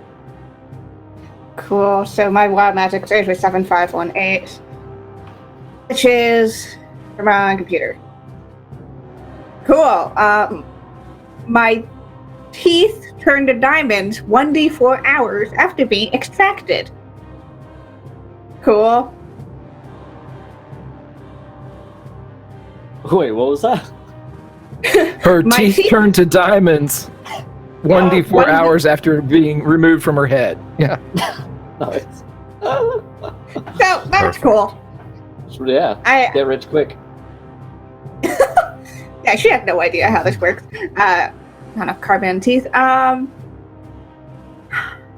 So it's just this weird bug shit going on here. Jane is probably just gonna try to pull Marty away from this, considering that she is stunned, not wanting to move.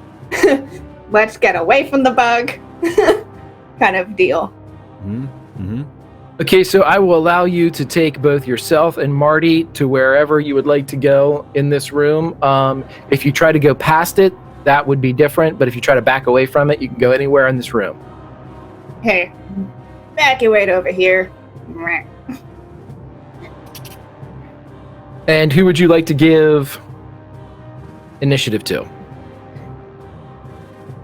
Where'd you send me the secrets? What's that? Where did you send me the secrets, Greg? I will send you the secrets whenever we get back to, if you live long enough to get back to NORAD. I will let you know. Perfect. Yeah. Gumble, maybe long range is probably best for this thing before it gets close to us. Hoorah. Did it like I did back in Nam. On vacation. Okay, so who's up? Gumble. Okay, I will shoot it.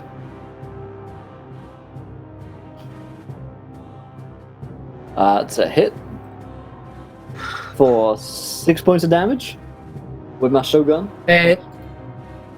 And with that blast, the creature is smeared across the wall as it disappears with the same purple iridium glow as the symbols, and as it fades, so too does the glow of the symbols in the room. Fuck you, England. Everyone Someone okay? clip that. They'll arrest me for that over here, don't do that. So with combat seemingly over, Gumble will look back to his companions. Everyone okay? Anyone No. dead? I'm alive. I'm very close to dead. You look like shit, Ruben. You are not wrong there. Though I can say, Agent Gumble, with truth, I believe today you are my best friend. That's right. Can we discuss that something climbed out of that guy's head? Yeah. Can we discuss not it at the discuss that. hospital, please? Yeah, we gotta get an evac out of here for Ruben. Correct. Search You see Jane like holding her head, and she's like looking like she's about to throw up because she just got a nasty concussion. Okay, who all is below half hit points? Not me. Okay. Jane and Ruby, you both received injuries here. Marty, yours are from a prior wound, correct? Yeah. Yeah. Marty's just Jane and get his ass kicked from everything else. right. Jane and Ruby, you two are extremely lightheaded as your injuries have placed you into a situation where you are terribly wounded or you're suffering from a severe wound, whether it be the concussion that Jane experienced or the vice piercing compression damage. Yes, the unintentional or unwanted appendectomy performed by the squid creature on Ruby. Somebody's going to have to perform first aid on either of these two. So go ahead, gentlemen. I think I have first aid. I did not do that very well. The long pause. Let's see. First aid. So I succeeded, and I'll do it on Ruby because I feel bad for trying to kill her twice. No, I fell. Okay, so you are able to do it. We'll say that those first rolls were all for Ruby. As Lenny, you are able to restore 1 hit point to Ruby as you start to just immediately kind of bind the wound and add compression to, you can't really do anything more in the field here, but she seems to have stabilized. Gentlemen, you can all roll again to see if you can do the same for Jane. And Jane is like keeled over at the table, like holding on, trying not to faint. Yeah. I feel like you'd be vomiting, right? That's what happened. I'll spend 8. 8 lucks. Yeah. Okay, so Lenny, you're spending 8 luck to make sure that you can. Okay, so you're able to get over, and just as Jane kind of succumbs to the injuries and passes out, you're there and you catch her just as you've finished wrapping up Ruby. You kind of slide over and catch her as she falls, keeping her from injuring herself further. And with a few minutes of just addressing the fact that she's had a terrible head wound, you're able to stabilize her as well. Jane receives an additional hit point back. Good job, Sparks. I'd really prefer hospital. Let's go. Can we have Whatever the hell the English are up to, we'll stop them. Don't worry, Ruben. I a lot more confidence in the fact that'll happen than I used to, but can we have a discussion about the creature and the brain and the things? Yeah. While a Ryan, nice why don't person grab with the a thing? degree in medicine sews up the hole in my side. There's a hole in me, and there is me. Ruben, would you like me to out. touch and hold your holes to let you bleed the mess? I think the I can do stones are that. That's not a thing, friend. That is something I'm friend. trained in. So Lenny's gonna tuck Agent Gumble's pistol in the small of his back, and then go help Ruby up. And in doing so, take the knife and tuck that into the small of his waist. Wait, hold on. It's on her hand. She's still got that knife. You're gonna dying have to though, and you can't go to the hospital with a knife. Sparks. So he's gonna help you up and up the stairs so we can get the hell out of He's here. gonna help me You up, can't be and admitted Ruby's to a gonna hospital. hold out the knife to Agent Gumble and be like, "Take my knife, Gumble. Take the knife." Yes, Ruben, I will take your knife. And Sparks, Agent Williams, I think you have something of mine. Oh, Yeah, you want to trade off? Because I don't have any other weapons. I don't. And he holds the pistol out. Not really, no. But I don't trust you with any weapons right now, Sparks. After you tried I killed the hell out of that guy. I didn't kill her. I killed that bad guy, though. All right. You make a good point. I'm convinced. And I give him the knife. I don't want to. Nope. And I give him back his pistol. No. You've convinced me. Some Mexican standoff against two people. And he tucks it into his waist and proceeds to attempt to help Ruby up and walk her towards the window we climbed through. Okay, so you guys have the stacks of journals that appear to have been of Knackworth. Are you taking all of the relevant information here as you have identified before the attack? Are you taking the book? Yeah, someone should take that. Not me.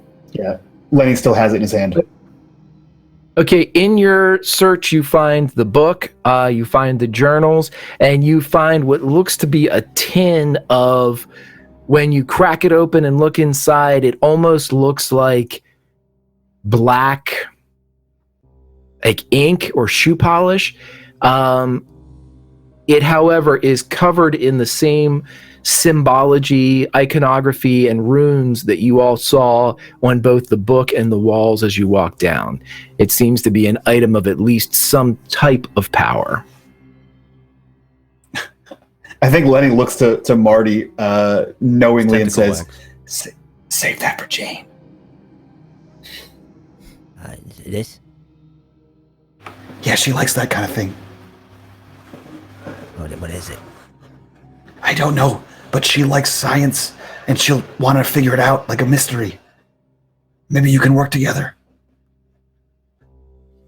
Like chess. The whole time he's holding Ruby too, like one arm over the shoulder.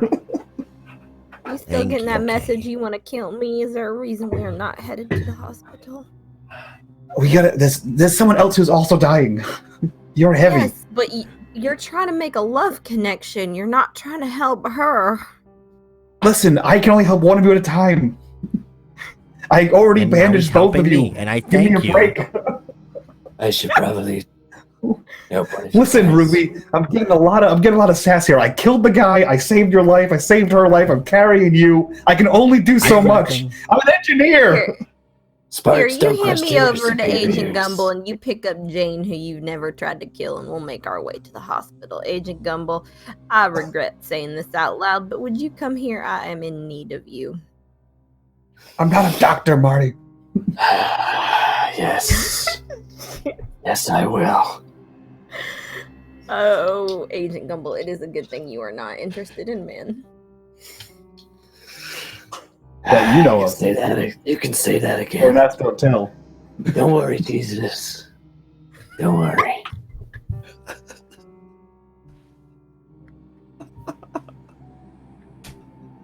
And he takes her and begins to carry her out.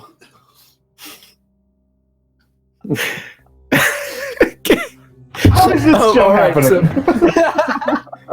Right. Don't worry, Jesus. Don't worry. Oh, my Lord. Okay, so with the don't worry, Jesus, don't worry, the agents of Boo are taken up out of the Richland Music Society's basement area, and as they get both inside the Cadillac, and I'm assuming that Lenny sits astride the road chief Indian motorcycle, as both key and ignition for the Cadillac and the kickstart of the motorcycle, jets of blue flame erupt from the exhaust as the 3,000 proof gasoline fires through the engines, and the agents of Boo rocket off into the night. What we will say for this is that wraps up the investigation of Richland, Washington. What your future research proves is that it seems that Dr. Sherman Knackworth had a passenger when he returned from England. That passenger was the creature that you found living in his head. The creature, according to the journals that became more and more convoluted of Dr. Sherman Knackworth, indicated that brethren of this insect were brought to this place in the hopes of using the local nuclear facility to irradiate the air and slowly make this portion of the planet a better habitat for these creatures to arrive in mass. And so they would be able to survive not inside the brains of hosts, but outside and grow to their full potential. However, this plan appears to be thwarted as you have tracked down at least the evidence of the two creatures, one inside the head of George Sturwell that he took care of himself, and the one that was remaining inside the head of Sherman Knackworth. Armed, though, with the information, I will now turn towards Fantasy Grounds and try to give you everything that you have found on this mission in the forms of parcels. Let me grab them, and can I give them to you? Maybe, yes, no, maybe so. We'll find out next time. Yeah. Will, how do I add a weapon? On your main tab, there is melee, and you click the little plus minus, and you can have things in there. Oh, perfect, thank you. I will just tell you all this then, and then I will make sure you guys get it for next time. You have found the Book of the Supreme Void. Now, the Book of the Supreme Void requires 20 weeks of study, but it would only require 40 weeks or 40 hours to skim it. Here's how we're going to play this. We are now going towards HQ, which for you all is NORAD, and I will share the picture I have of NORAD. And so as you go back to the underground layer of the government, and as you go back to this fallout shelter, if you will, we will also talk about a little device that we have called the Doomsday Clock. And as the Doomsday Clock was resting at 2.5 minutes before midnight, because of the actions and because of your ability to come through without losing anybody, you only drop to 2 minutes till midnight. So you are 120 seconds away from Armageddon. But to reward you all for a job well done, as every member from Boo has returned home, you do have the aforementioned Book of the Supreme Void. And we will do this one time on screen so everybody knows what I'm doing for a level up in Cthulhu. You all have 150 experience points to spread among you, which is 30 experience points each. Had there only been 4 of you, there would have obviously been a bigger cut. But since all 5 of you made it, you each get 30 experience points to add to any skill you wish to add it to. In addition to that, right. In addition to that, the party gets 30 sanity. Split 5 ways is 6 sanity per person that you regain. Oh, Lord, you also get 20 luck, which split 5 ways is 4 luck per person. If it brings us the luck, if we're like, I can't remember my original luck actually. Yeah, you can't go above your max. So if it tops you off, then you just get topped off. Okay, cool. What was my original luck? Trying to think about where to spend points. I don't think I've spent luck before, so I think I was just at 75. Yeah, if you haven't spent any, then the luck is kind of wasted because it just will not go higher than your original luck allotment. But yeah, So if you guys know that you will be getting... If it's a pool and you're already at max luck, can you give it to someone else? Yeah. No, it splits among all existing people, yeah.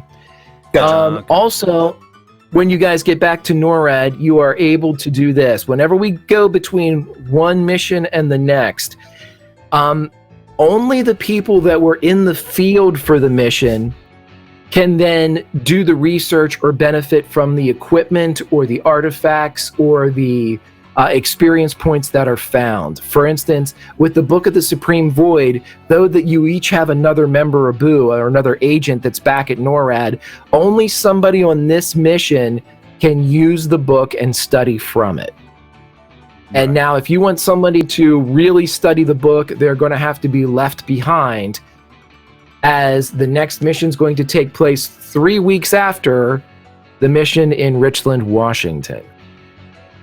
But also during that research time, the tin of shoe polish that was supposed to be a bouquet of roses potentially for one Marty and Jane, we can cut to a laboratory inside NORAD as Marty and Jane are identifying this strange substance. And I would need a roll of scientific equivalence here to see just what you guys figure out. I feel like it's going to be like a scene with a tablecloth, a candle, a flower, a plate of food, and a glass of wine for Reiner. But on the other side of the table is a microscope and Jane Walsh. It's that scene from She's Friends where studying Ross and- tries to come to work.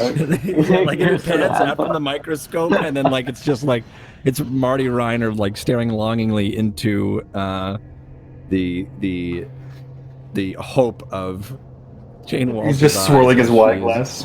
Yeah, it's just Oh, like no. for him, and it should work for her. Yeah, he's just like, So, what do you see? Anything? and it's just her, just like. Oh no. Can I roll a chemistry, Greg?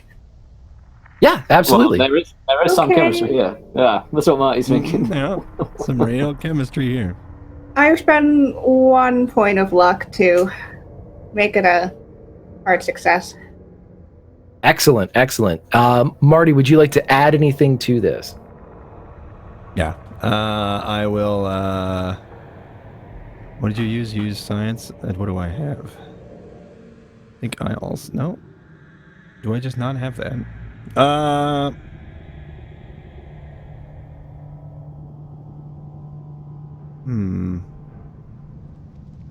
don't think I have science on my sheet.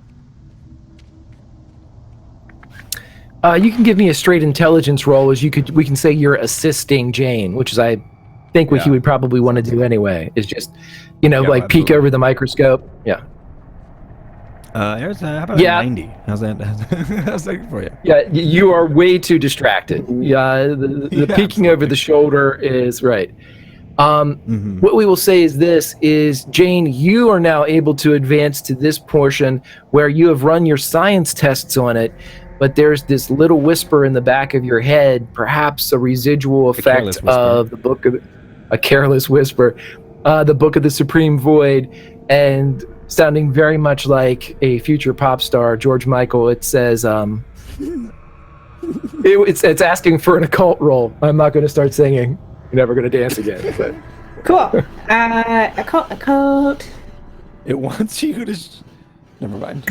Faster success. okay, so this tin, right? This tin that you have found, as you are able to open it, you're actually able to see in the underside of the lid of this tin a piece or like a kind of like a flap of copper sheeting pulls away. And as the mystery reveals itself, it appears that this is the last application of what is known as a crow dog spirit mask. And the owner of this was one Mr. Daniels. What it'll do for you mechanically is this. At the cost of 1d6 sanity, you can increase your strength or strength-related skill rolls by 50%, and you give yourself 20 additional hit points for 1 hour. Oh, just like a crow dog. Okay. All right. Well done, Greg.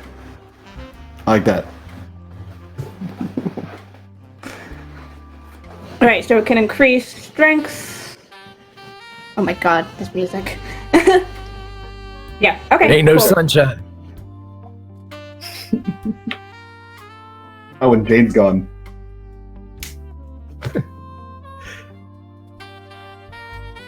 So, what did you find out?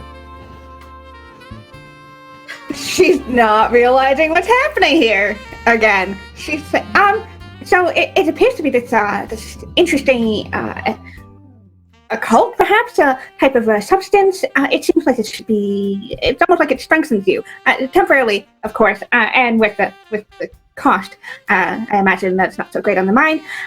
But this could be very useful to somebody on the field. Not sure how much I want to go on the field right now. Still recovering, but Okay. All right.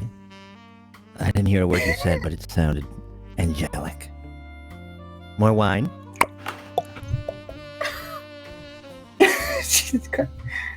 I mean, the doctor said I shouldn't really be drinking after the concussion. But Nah, that's a myth. That's what that is. That's what that is.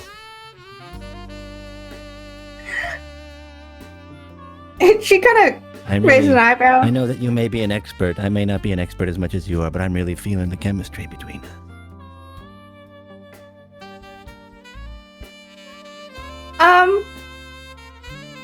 Right, about that.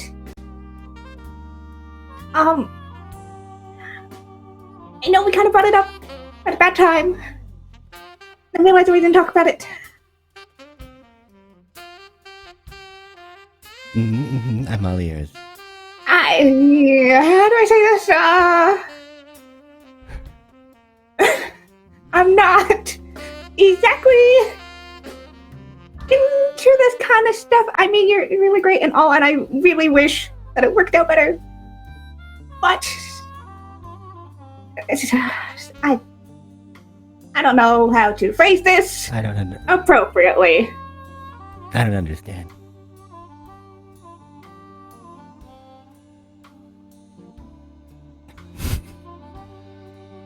I don't like guys, Marty.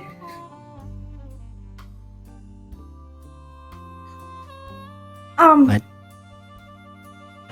Well, I'm just not the any guy. Yeah. What I'm hearing is I'm maybe. not a guy. I'm a man. It's just, I like girls. That's what I'm gay. There we go. Yeah.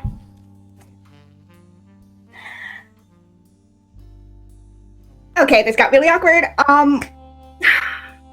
But, like, really, honestly, any other circumstance. I'm gonna make an insanity check.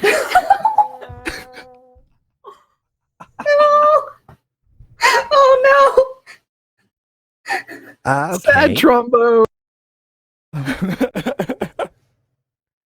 Oh no! Okay.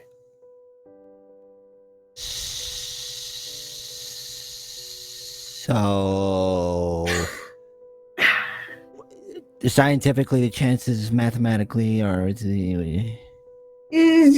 Right. I really, really want to be friends with you. You're super great. I really, really like being friends with you, but I just don't feel that, and I don't think I'll ever feel that towards guys. It's not against you or anything, really. Okay. I understand.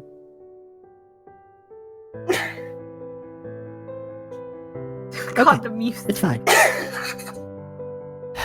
Out of character, my heart's breaking, but I'm like this music.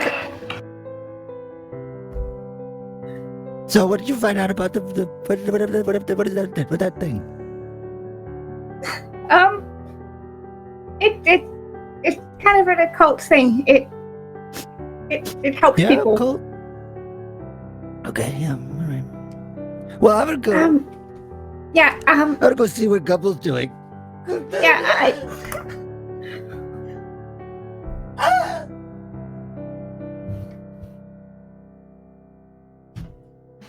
And as we pull back from the scene of the jilted and the unrequited love, as Marty stumbles through the halls of perhaps the most secure posters off the wall. Right. Is your radiation stick registering black tear?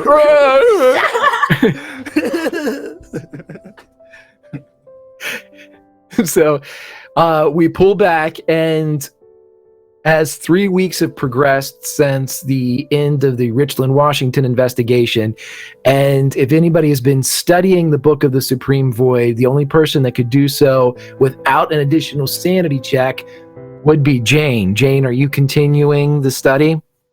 Yep. Okay. So as you're continuing, you are learning more and more about this positioning of this supreme void and these different ways. There's a lot of prayers, a lot of rituals that are just speaking of this convergence, this peak of perfection where the gateways between worlds will be opened. It's very vague. It's just more of a rah speech. As books of this nature, as is often I've learned as a player, always remember that they're written by people that are batshit crazy. So as you're reading thoughts and stream of consciousness, and something that might begin on page 3 ends on page 300, but you're getting a feel for it, which you're a tad worried about, since things are beginning to make sense. What you do learn, though, is that you are now capable of using the spell command. It is the same spell that was used by everybody opting to have someone else surrogately kill Ruby Martin. You now think that if you focused and bequeathed enough of your intelligence and sanity to the performance of this spell, you might gain the same power. You too could kill Ruby Martin. Please. So I will give you the specifics of that one. If you choose to use it, I will let you know that mechanically it will be a D4 of sanity the first time you use it. To touch on Ruben, Gumble has been by Ruben's side just night and day on patrol at the door. He brings her food and drinks and stuff like that every couple of hours, and he is doggedly loyal to staying by her room. Are you okay, Ruben? I think it was really sweet to Ruby at first, and then she was like, "Oh my God, he's still here." Agent Gum, I'm doing. They patch you up real good here. See, look, and she pulls her shirt up. She's like, "See, it kind of looks like a smiley face where the thing bit me, and then they stitched me back up and put on my inside back on the inside." Yeah, but I would be doing much better. I am worried about the amount of sleep you are getting. Would you do me a favor, Gumble, and take a nap and maybe eat a thing yourself? Because otherwise, you look like you have not slept in about 2 weeks and 6 days. That's a negative, sir. But I wasn't quite prepared to see that wound right there. Oh. Looks like a smiley face. See, it's got a nice little, they did a good job. It's not a lot of pus or anything like that. No. All right. That's really real nice. You're gonna be okay, Gumble. You never got stabbed by nothing before. I'm just sweating lightly. Think I might make some more potato salad and... When I was a little girl, my cousin, he got his hand stuck in a thresher. You ever seen that happen? Oh my, just gobbled it all up. Kind of flopped around afterwards, like none of the bones were there anymore. Yeah, no, so this ain't nothing. I've seen a lot of shit. Lots of shit happens on a farm. One time when we were fishing, my sister accidentally hooked my other sister in the mouth, right? It just went, and it was such, she got a weird spot. She kind of constantly smiling on her left side. We call her Happy now. Ruben, can you put your shirt back down? Happy. Oh yeah, no problem. A lot of skin, and I don't trust myself.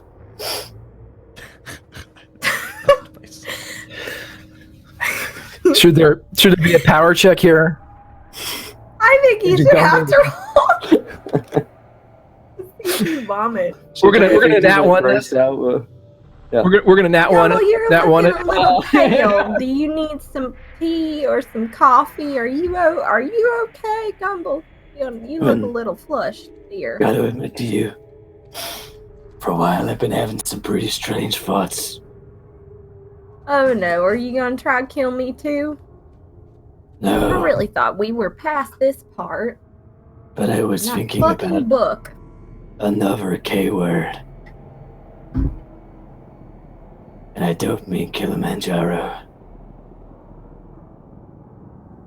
Do you know what Kilimanjaro is? It's mountain. You know it's mountain, right? You heard me. Listen, I didn't think you heard anything outside the United States, aside England and County. You hate that place so much. Look, yeah, but listen, Ruben. I just need you to know that, well, we're on a mission together. Nothing can happen. Yeah. Yeah, he's a Jesus Christ. We've both got to show some restraint. So if you could stop tempting me. I'm Methodist, not Catholic, but I'm not entirely sure. You know, actually, my doctor has not approved me for physical activity, so I think I need to go back inside, shut this door, and go to sleep right now. You go take a nap yourself. I know it's gonna break both of us wide open. But we have to stay professional on this mission. Maybe afterwards, we could have a chance, but right now, just not ready. I hope you understand. And he reaches out a hand and just like traces the smiley face scar. No, but the shirt's back down. You gonna be you don't. There's still insides healing on the inside of that scar there. Don't want it to open back up. I know. There's scars on the inside here too. Hoorah. Lenny, you want to come kill me now? You got that knife. Lenny. Where's Lenny? I imagine he's been wanting to kill me like every fucking day. Where is he? Agent Gumble, I thank you very much. I believe you did ask me if I needed something, correct?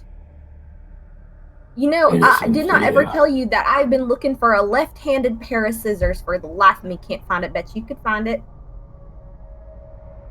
Anything for you, Ruben. Oh. And he sets out. Oh, I thought you didn't like men. Oh, crap. As the calls for left-handed scissors and where the hell is Lenny kind of reverberate in this little section of the subterranean defense complex known as NORAD, we do spin a bit and head down into the motor pool-esque area where several of the vehicles used by the Boo agents are housed. And in this particular section, Lenny, the mechanic or former mechanic, is standing beside the Road Chief Indian motorcycle that was acquired in Richland, Washington. And Lenny, you're sitting there kind of just checking out the bike, doing your normal walkthrough, when you see that along the gas tank, there appears to be like hash marks, and there's 3 of them.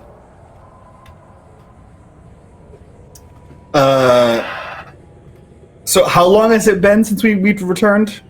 3 weeks? Confess your love to the bike. 3 Confess weeks. your love to the bike. Yep. You're caressing its soft, supple leather seat. Like, yeah, my butt. Oh, I am there. doing that. So you see there are several aluminum tables that have been dragged around the chief, and there is a toolbox on wheels that's been rolled over, and you see that Lenny is in his apron and just covered in grease with a pencil behind his ear. And on one of the metal tables is blueprints that he's made, engineering documents on how to make the bike look like it did in his dreams. And he is going over every inch with a fine-tooth comb, touching every steel rod and hand-stitched leather piece on there, just running his hands through it, caressing the handlebars, wishing there were tassels of leather just kind of, like a flogger down each side. But then he looks at these hash marks, and what are they? What do they look like? Just tick marks? They just look like tick marks. Looks like there's 3 of them. Yeah. I'll tell you what. Make a mechanical repair roll for me, and depending upon how high you get here. Let's see, is that a hard success or? I can't see. I'll spend 5 to make it a success. Okay, so we'll say that over the course of these 3 weeks, as you have drafted the blueprints for the nightmare version of the Road Chief, just behind for those of you not familiar with this type of motorcycle, the Indian motorcycles of the 50s actually had an ornamental Native American chief on the front of the bike. And when the headlamp or the headlight was illuminated... Racist. Yeah, super. But when we had the headlamp would go off, it actually had a small light that would conduct through a glass rod that actually made the eyes of the Native American glow as well. It was an interesting feature, something that would be replicated with LEDs later. But what you have been able to do, Lenny, as you are trying to recreate your vision, you have been able to do the following. Housed behind the Native American head that illuminates and the headlamp, you have created a lever that when pulled actually sends the lamp and the Native American head swinging to the left, and a 2.5 foot spike will now pop out from between the forks and give you an impaling weapon that can be cranked and returned to the bike proper. It is completely concealed, though, as you have meshed it with both the forks and behind the illumination mechanism of the bike. He's also fashioned some kind of belt or holster for his trench knife.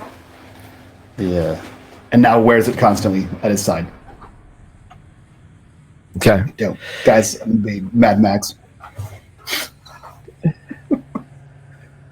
Mad Lenny. Mad Lenny. Yeah. So as you guys are all going through your various stages of romance, refusal, left-handed scissors, and now psychotic motorbikes, you are summoned again after the end of 3 weeks into the meeting room of NORAD, where your next assignment is prepared for you. It's at this point that I will ask everybody, should you wish to switch out your member for another member, your other Boo member, you can do so at this point. Should you wish to keep the current agent, you can. The same statistics or possible skill sets from Richland apply here, as science and investigative skills would be preferable to those of a physical nature. I mean, I guess I need to assign my points too, right? Mm-hmm. You can take your time to switch. I think I'll keep Ruby, because also I don't have my other character here in the thing. Aha! So it's a damn good thing I didn't kill Ruby. It's a real good thing you didn't kill Ruby, because Julia didn't put Jane can do the science, but also she might stay behind to study. But also my other character has no fucking science at all. She's basically Gumble's best friend, and is terrible. So, yeah. I'm gonna need a backup on this one. So, up to you guys. Do you want James? She has high science and high occult at this point. Yeah. I feel like she's been pretty good with the. I kind of love the dynamics of everyone in the moment. I like our group so much. Even if it's going to end with me impaled on Lenny's motorcycle. Yeah. Let's keep Ruby, falling in love with these Cthulhu me? Characters. Listen, I saved your goddamn life. I killed the bad guy. I saved your goddamn life. Joey DeVee, right? I think Marty's probably away Inconsolable. on leave right now. Yeah, so he's taking a couple. He's on personal days. bereavement leave. Yeah. So I think giving him I some think I'm time off.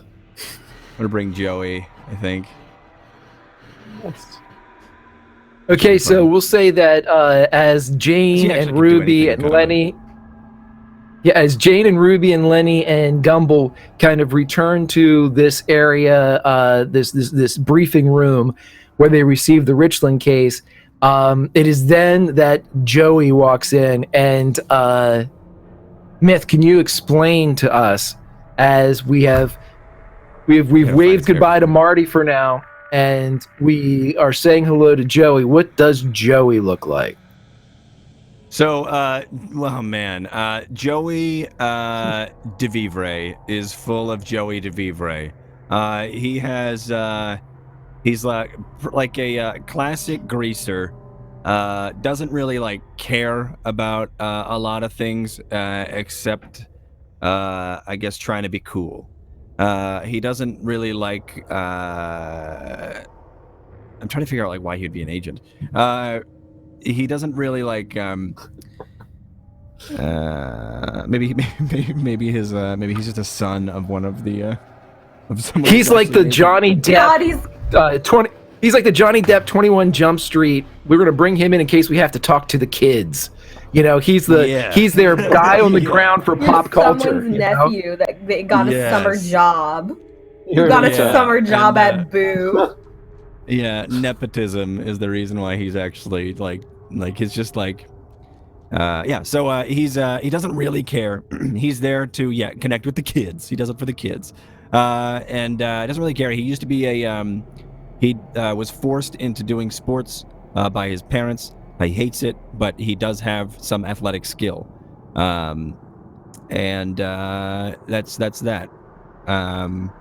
There's a lot of things that I will figure out as I play the character, much like most characters I do. I have that husk of a character, and then I flesh it out as I play. So that's what I have right now as the premise. I have to find his character sheet, though. Okay. I don't know where it is. Plus, don't forget, Myth, that he has that car that's automatic, system magic, and hydromatic. Yes, and hydromagic. Yeah. So as you all turn, maybe expecting to see Marty walk in, the exact opposite of Marty Reiner walks in as Joey DeVivre walks in, perhaps shades on, leather jacket with the collar slightly coy, as he we all know what's going to happen, so I'm just going to he walks in with the leather there's the big switcheroos occurring right now as the leather jacket clad guy comes in, and your briefing boss walks in as with still a bow tie. Always. So as he walks in, you see Jameson, your command, kind of your desk sergeant, as he comes in and he goes, "All right, everybody, have a seat." And he kind of bites on the cigar. This is Right, also Rip Torn. Right. "All right, everyone, as we can see here." And he points up, and you see that Colma, California is illuminated on a kind of a slide that's projected both on Jameson's face and on the wall behind him, as he indicates a small town that is a few miles south of San Francisco.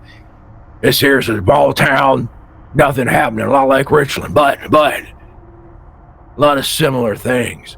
We've had a suicide by hanging. We had a man just came home, killed his whole family.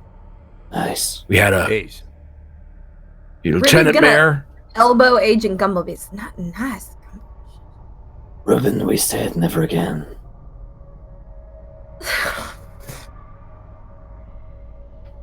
You see that Jameson catches that movement and raises an eyebrow as he looks at the close proximity of Gumble and Martin, and it's something that he locks away in the steel sieve of his mind.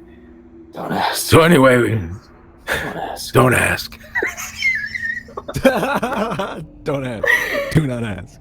Don't ask. Do not ask. That's right.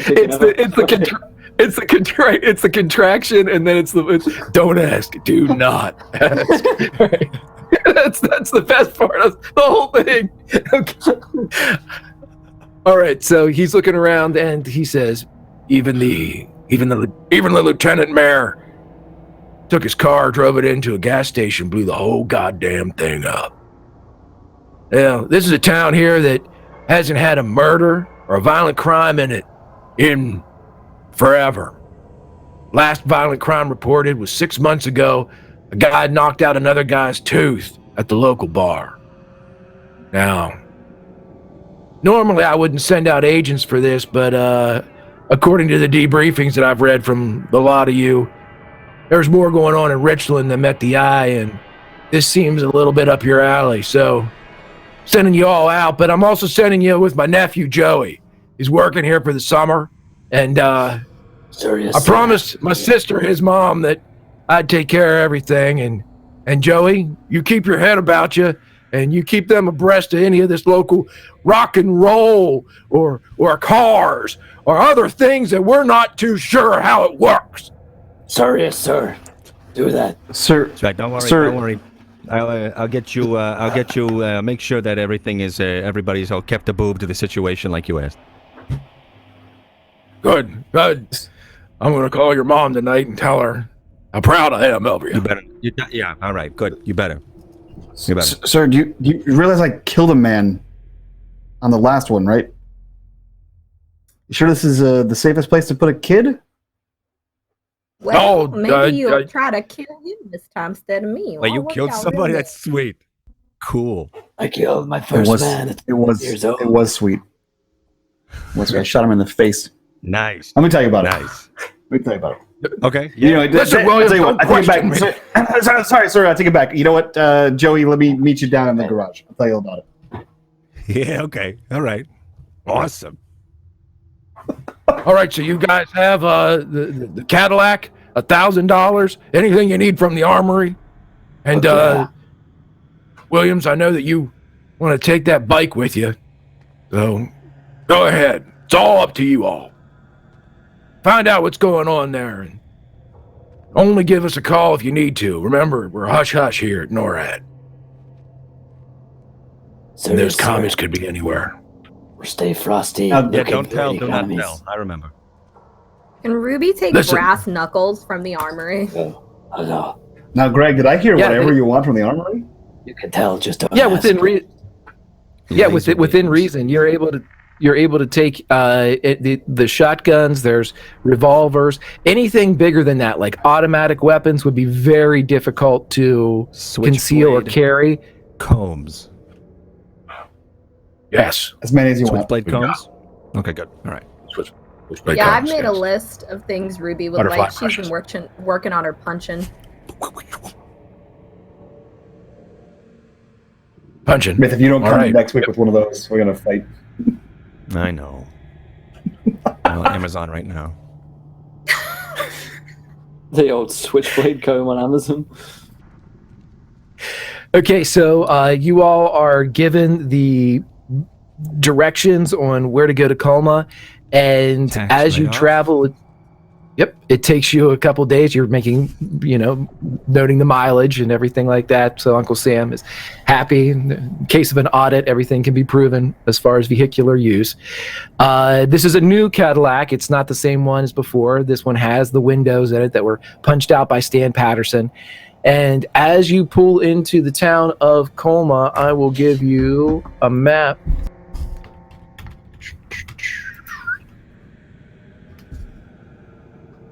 Bum, bum, bum.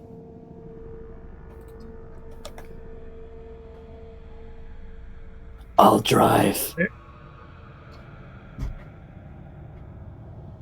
Of course you will. I think I could also drive.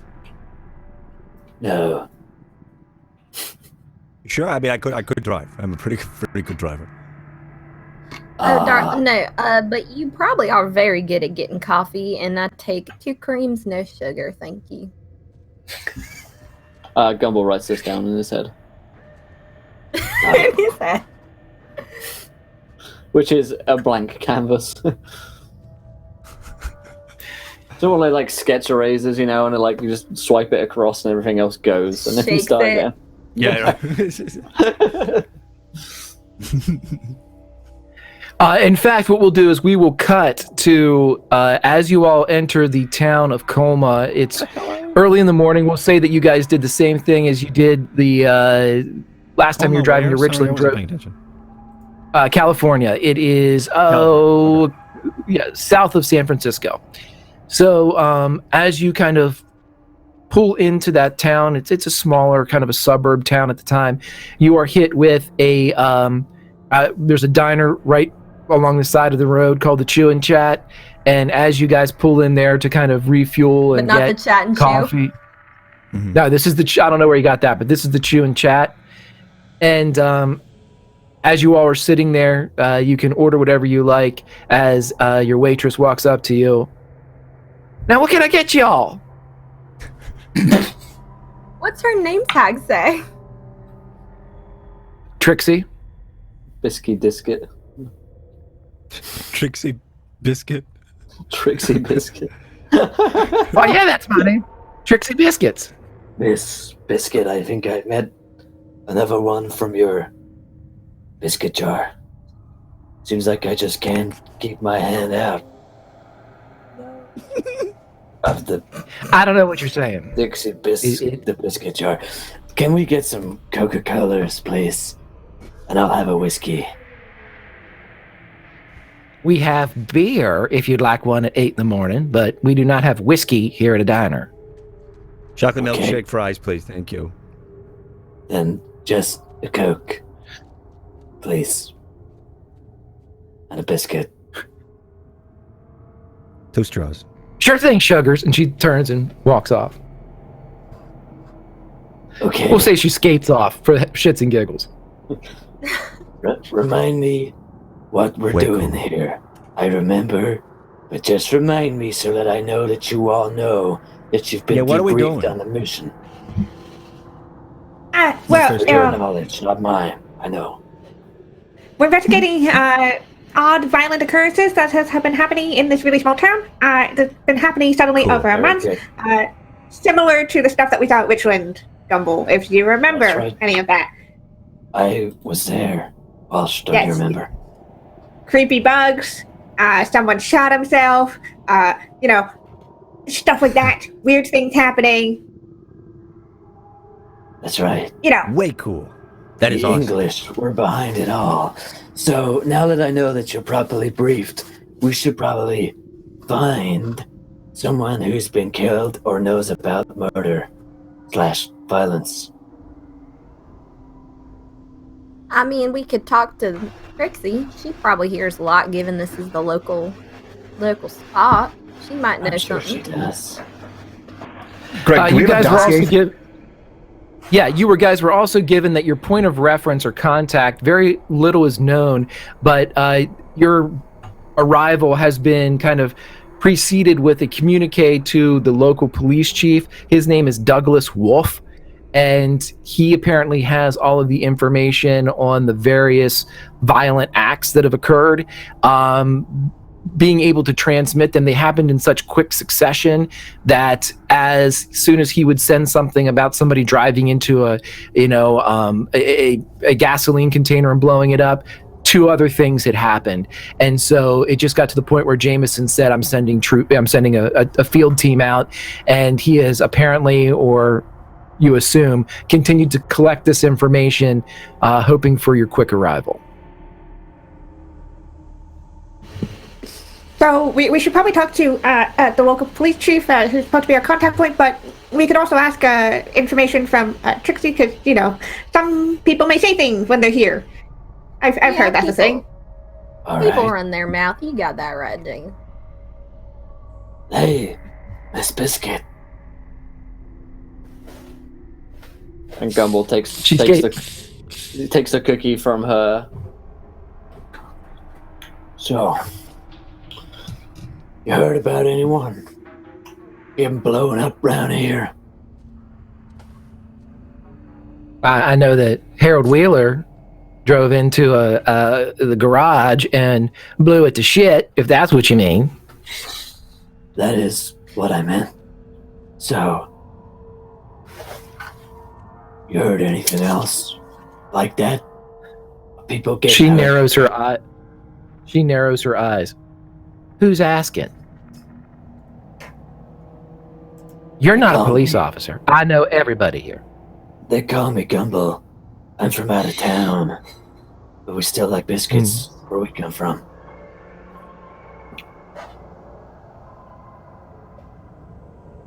She looks at the rest of you. And who are you all? You hear like a and it's Lenny holding up his FBI badge. I've got one of those too. She skates like over to your side of the table, kind of spins around, does a toe stop, looks at it. FBI? Well. That's right, ma'am. We're of the FB, and we're the eyes. And Trixie, we're trying to keep it on the down low. It's a small town. We don't want to rile anybody up or make anyone suspicious or cause any kind of scapegoat scenario here. Just Joey, seriously? Milkshake, please. Joey. I'm out of milkshake. I don't know what you want. Can you Gumble, if you just let him drive, he'll behave. If you let him drive, he'll behave. I swear. Goddamn milkshake. She kind of skates over and gets real close to Lenny. So have things gotten that bad? You're the only one that knows. Listen, I can't tell you anything. You're the only one that knows. Just between you and us. Okay. So you tell us whatever you know, and we'll keep coming back here and using this as our special meeting place. This place? Our FBI meeting hole. Yeah, my friend here can buy. We have a very high per diem man. My friend here can drink a lot of milkshakes. He can get through the best. He's like some kind of cow. Yeah. Moo. That's not how. Milkshake ingestion and special information that only Trixie biscuits will know. I like this idea. Now, I do only work 95 hours a week, so... Trixie, how does Deputy Trixie sound to you? Deputy? How about Special Agent Biscuits? Can you do that? Is that something that can be done? Let me check the comms real quick. I think we can do that. Affirmative. I think we can do that. Yes, I think we can temporarily appoint you as Special Agent Biscuits. Yeah. At least during the Right. course of the investigation. I'm Special Officer de Vivre. If we're making titles, I just want to let everyone know that I'm also now Special Operative don't you Master have some Agent. fries to finish, dear? I'm He waiting gets us for the coffee. fries. Yeah, I know. Okay. I'm She waiting brought for our the fries. food. 3 coffees, please. No sugar. Thanks. You're getting the coffee. I can remember everything. Now, hold on. So you all just need the information. What's been going on around here? This place has And then been anything new that happens. jumping. It's happening every. I mean, I work 95 hours a week, and any time that I'm leaving here or even step outside, 3 or 4 more people have died. I mean, we only have like a couple dozen people here. I mean, this is the safest place. You picked a good spot for your HQ, and I will keep it safe. Yeah. If you, I could see that. I saw that. I assessed the situation. That was well done. Now we've secured the LZ. Okay. I won't be going back. I okay. understand now why your milkshake is bringing the boys to the yard and keeping us God, fucking. within said perimeter. As you like eyes Gumble. That's the right words. I want you to know that I was going to use that line too, but I did not swing at the softball. I'm only here to branch out to the kids. So. You gotta understand, Trixie. He's still at the age. You look like someone that would about anything. Well, you would. He looks like someone that would know about the rock and roll, like a social correspondent or someone of that nature. I see it now. Yeah. I see it Right. I see it in those eyes behind those reflective glasses. Mm-hmm. Did he? Yeah, That was passing. You do. You speak it well. Mm-hmm. Cunning with that. All right. I'll go. I'll tell you what. I got a stack of papers in the back. Might be a good place for you to start. I'll go skate back and get them, and then I'll skate back out, give you all the papers, get you up to speed. It'll just give you kind of an overview of Colma, and then you'll know what you're dealing with. I'll give you the one before the shit started. Excuse me, before the stuff started, and then since. Believe me, those two guys at the Plainville Press have been busy. Miss Biscuit, I would request one thing. That you had a summary of everything into small words and bullet points. Because I do have some children on my team, so if you could write it as if you were writing it for a child, that would be good, because then I could give it to the child agent, and they could read it without feeling left out or dumb. I'm 18. And Lenny's behind him the whole time, just nodding. I'm not going to write anything I'm practically an adult. No, we've got. When you get back, could you come with the fries, please? I'm still kind of. I work 100 hours a week. I will bring. All right. Well, I work 100 hours a week. I don't have time to do homework, but I will bring you. In a week. Gumble, You sit here and watch me, and I will be skating my ass off around this place for 102 hours every week. Now, just hold here, and I'll go get those papers. And she skates back to the back. Sassy skate. She does. She's got a little swagger, because it does bring all the boys to the yard. But as she skates into the back. Already been said. It's already been said. Have you heard of a 24-hour clock?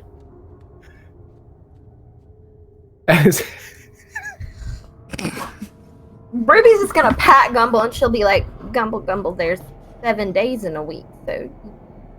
That's right, There's 100. 24/7.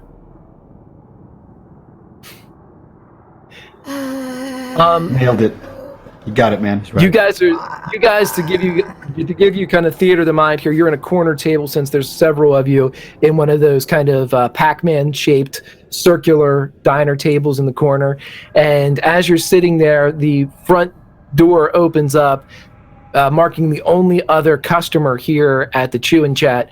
And the gentleman appears to have a look of a businessman about him, perhaps a banker. He's older, late 50s, maybe even early 60s, overweight, very ruddy complexion.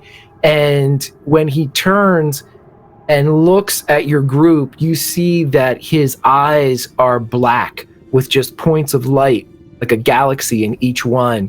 And he opens up his jacket, and he has strapped to him sticks of dynamite.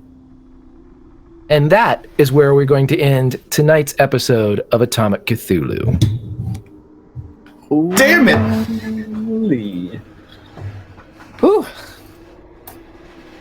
God damn it, Greg. I blame Mike for all of this, though.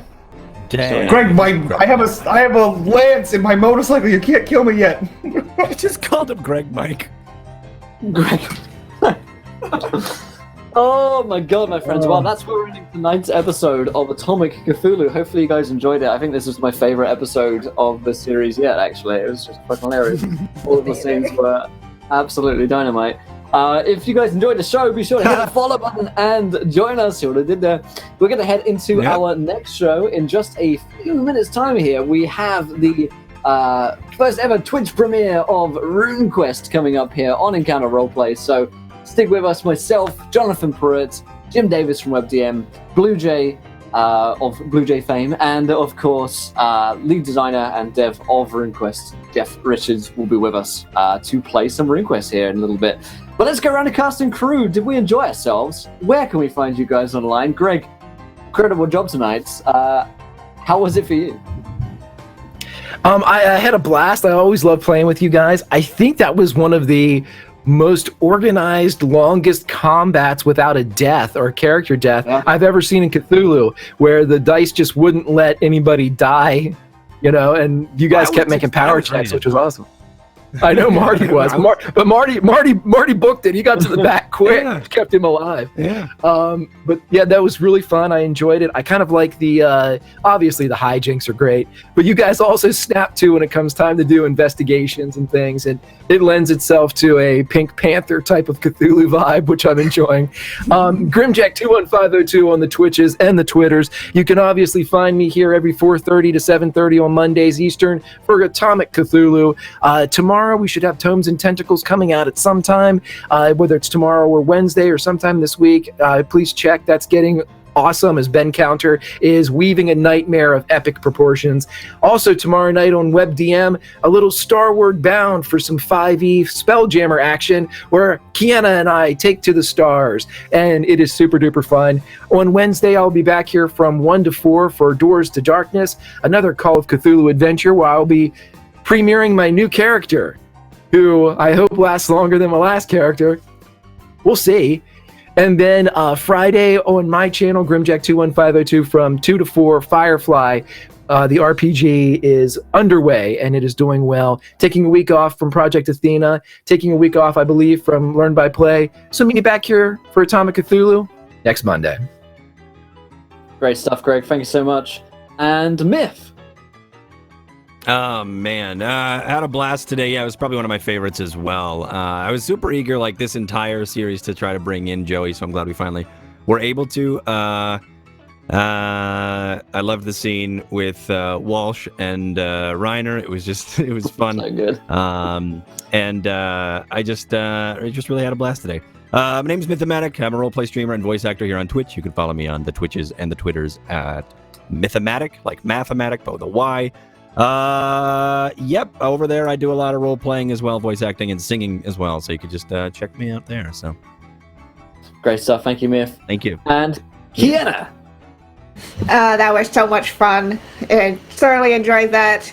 Also, yes, Jane is gay. I was like, oh no, this is such a cute romance. Except from the backstory I made. She is gay as fuck.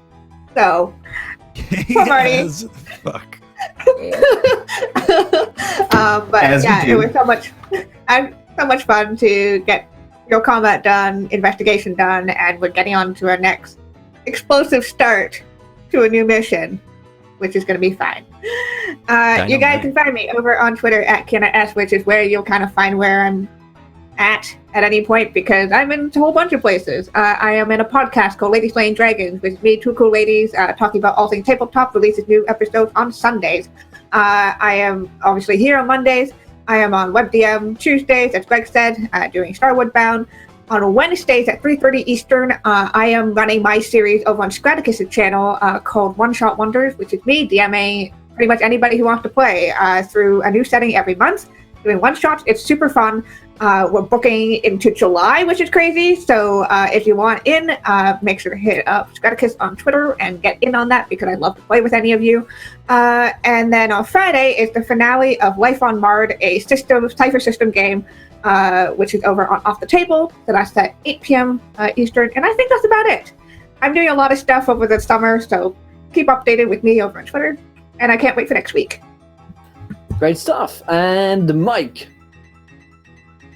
I had a blast. I successfully fought off the urges to kill Ruby. I shot a guy in the face. My motorcycle's dope. I got a sweet knife, and now I'm going to get blown up. There's a 100% chance I die by explosives next episode, which I am looking forward to also, and I'll probably make my character sheet for the next character before then.